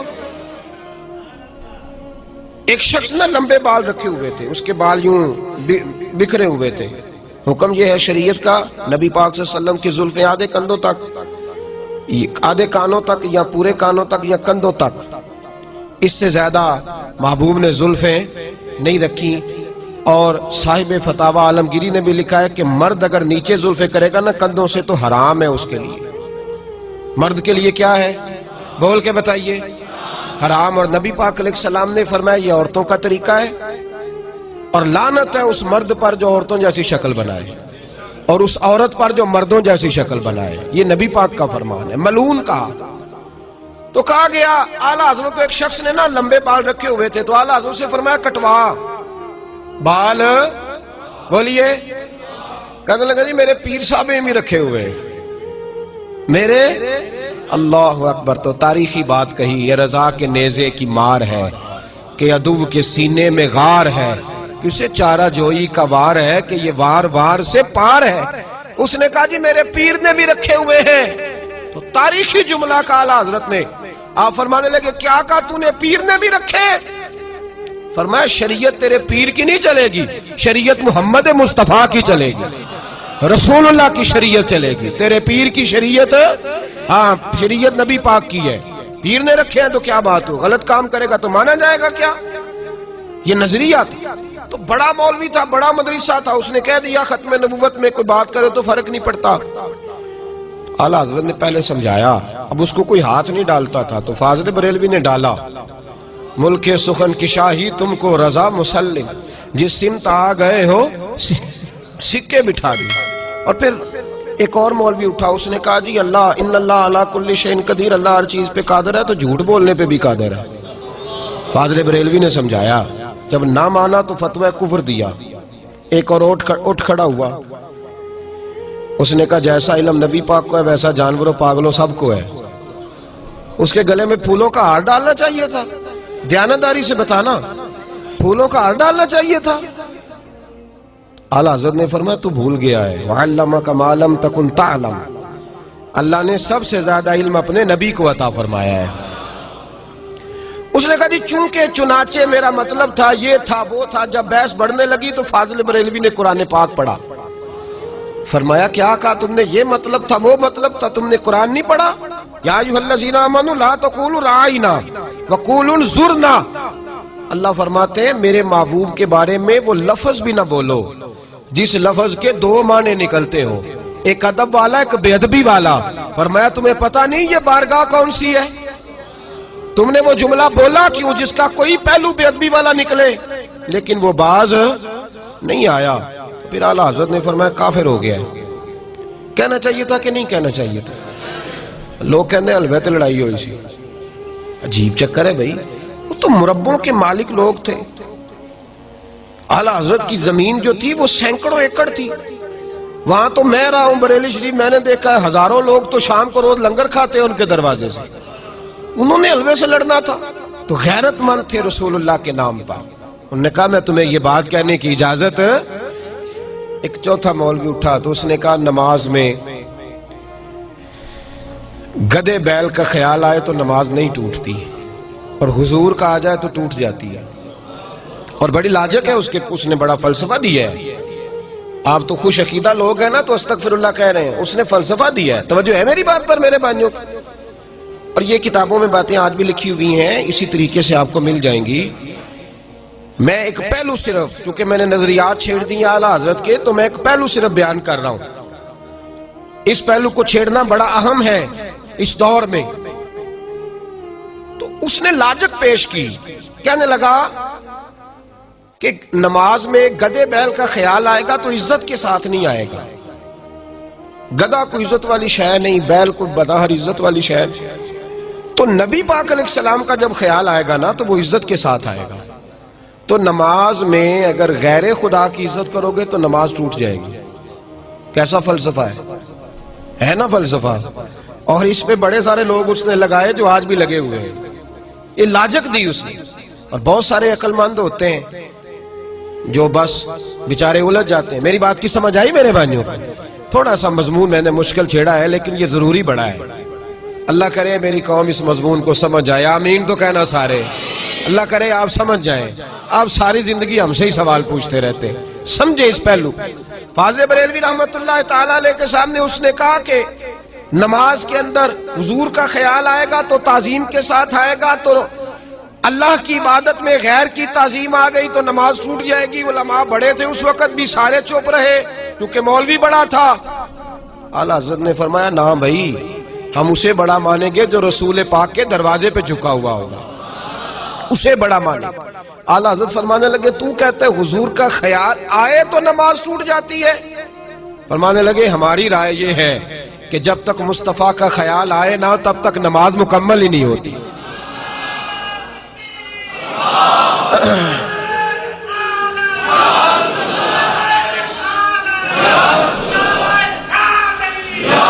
میں تو اتنے نعروں کے حق میں نہیں ہوں, لیکن جو آدمی نعرہ لگا رہا تھا اس کے اندر جذبہ بہت زیادہ تھا. آپ نے شاید دیکھا ہے کہ نہیں دیکھا, باقی آپ سب کو ٹھنڈ لگ رہی تھی, یہ بھی میں نے دیکھا ہے میرے سمیت. تو آپ جذبے جو ہوتے ہیں نا, جذبے وہ قابل قبول ہوتے ہیں. میں تو اتنا قائل ہی نہیں نعرے کا, لیکن بہرحال لگانے والے نے بتایا ہے کہ میں جذبے سے لگا رہا ہوں, اور اس طرح لگ جائے تو پھر بڑی بات ہو جاتی ہے.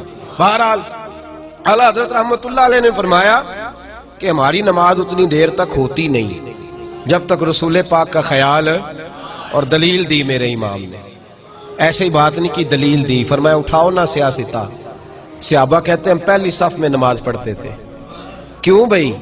حضرت بلال سے پوچھا گیا کیوں پہلی صف میں پڑھتے تھے, تو آپ فرمانے لگے اس لیے کہ نماز بھی ہوتی رہتی تھی, چوری چوری رسول اللہ کی دید بھی ہوتی رہتی, اس لیے ہم نماز پڑھتے تھے. ادائے دید, اقبال کہنے لگے ادائے دید سراپا نیاز تھی تیری, اور کسی کو دیکھتے رہنا نماز تھی تیری. دیکھیے نا, نبی پاک علیہ السلام ایک قبیلے کی صلح کرانے تشریف لے گئے تو فرمایا میں دیر سے آیا تو نماز پڑھ لینا. یہ بخاری مسلم میں موجود ہے. محبوب کو آنے میں دیر ہوئی, حضرت بلال نے اقامت پڑھی تو پتا تھا صحابہ کو امام بنانا کس کو ہے. جناب صدیق اکبر کو امام بنا لیا گیا. انہیں پتا تھا کہ حضور کے بعد امامت کس کو دینی ہے. حضرت ابوبکر صدیق امام بنے, نبی پاک صلح کرا کے آئے, پہلی صف میں حضور تشریف لائے. شارحین کہتے ہیں تو صحابہ نے ہاتھوں پہ ہاتھ مارے, ایک صف ٹوٹ گئی. اگلی صف میں حضور گئے تو اگلی صف والوں نے بھی نماز توڑ دی, صف توڑ دی. حضور کو رستہ دیا, 7 صفیں تھیں, 7 صفوں میں صحابہ نے رستہ بنایا, محبوب پہلی صف میں پہنچے. حضرت ابوبکر صدیق نے نماز میں پیچھے ہٹنا شروع کر دیا, نماز میں پیچھے ہٹنے لگے. حضور نے فرمایا ابوبکر پڑھاؤ نماز. پھر پیچھے ہٹنے لگے. حضور نے فرمایا ابوبکر پڑھاؤ نماز. تیسری دفعہ پھر پیچھے پڑھاؤ نماز, تو جناب صدیق ایک بار پیچھے ہٹ گئے. یہ کہاں تعظیم ہو رہی ہے, کس حالت میں؟ ازات وزل سے تیرے عشق کا ترانہ بنی, اور میری نماز تو اس کے نظارے کا ایک بہانہ بنی. اعلیٰ حضرت رحمت اللہ علیہ فرمانے لگے ادھر آ دیکھ تو صحیح, آج لے ان کی پناہ, آج مدد مانگ ان سے, کل نہ مانیں گے قیامت میں اگر مان گیا. اور تو تم پر میرے آقا کی عنایت نہ سہی, ظالموں کلمہ پڑھانے کا بھی احسان گیا. فرمایا ادھر دیکھو تو صحیح یہ کیا ہو رہا ہے. میرے ابو بکر صدیق رضی اللہ تعالیٰ عنہ پیچھے ہٹے. حضور نے فرمایا پڑھاؤ, 3 دفعہ کہا لیکن وہ ہٹ گئے. محبوب نے نماز مکمل کرائی اور بعد میں پوچھا ابو بکر 3 دفعہ جو کہا تھا تو پڑھانی چاہیے تھی نا. تو جناب صدیق ایک بار رو پڑے, عرض کرنے لگے حضور اب ابو قحافہ کے بیٹے کی اتنی جرت تو نہیں نا کہ مصطفیٰ کی امامت کراتا پھرے. تو اعلیٰ حضرت فرمانے لگے یہ تعظیم نہیں ہے نماز میں. اور پھر جب تو نماز میں کہتا ہے السلام علیکہ, تو یہ تعظیم نہیں کر رہا تو, کیا وہاں بے ادبی کا معاذ اللہ نظریہ رکھ کے سلام پڑھتا ہے؟ تو فاضل بریلوی نے سمجھایا, فرمایا نہ ایسے کرو, اللہ نے تو اپنے حبیب کو تمہاری بخشش کا ذریعہ بنا کے بھیجا ہے. اور جس نے تمہیں بخشوانا تھا اسی کے بارے میں باتیں کرنے لگے ہو؟ تو ڈٹ گئے فاضل بریلوی میدان کے اندر، اور اعلیٰ حضرت رحمت اللہ علیہ نے بڑی ذمہ داری کے ساتھ ان لوگوں کا مقابلہ کیا۔ آپ سوچ نہیں سکتے اعلیٰ حضرت کے قلم چلانے، اب تو لوگوں کو بڑے بخار چڑھ گئے ہیں نا، کہتے ہیں ان کا کارنامہ کیا ہے، تو بخار چڑھ گیا لوگوں۔ حالانکہ اگر فاضل بریلوی اس وقت میدان میں نہ آتے تو یہ لوگ آج تک پتہ نہیں کیا حال کر چکے ہوتے۔ اور پھر ایک اور بات یہاں ضرور یاد رکھیے گا، اعلیٰ حضرت نے جن لوگوں پہ فتویٰ دیا، اور یہ ایک جز ہے ان کی زندگی کا، ورنہ میں شروع میں کہہ چکا کہ ان کے سائنسی علوم، ان کے نظریات، افکار ہر میدان میں بڑے مضبوط ہیں۔ انہوں نے جب ان لوگوں پر فتوے دیے ہیں تو پھر وہ فتوے خود نہیں دیے، بلکہ ان عبارتوں کا عربی ترجمہ کر کے تو حرمین شریفین بھیجا۔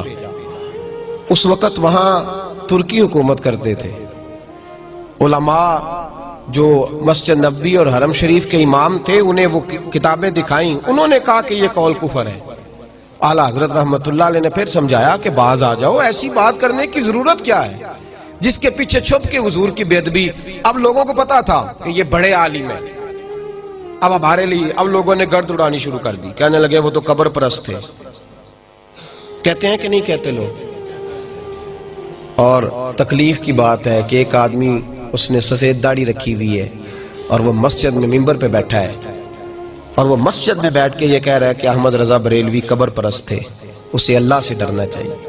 ٹھیک ہے اپنی جماعتوں کی مضبوطی کے لیے بڑا کچھ کرتے ہیں، پر اسے اللہ سے ڈرنا چاہیے۔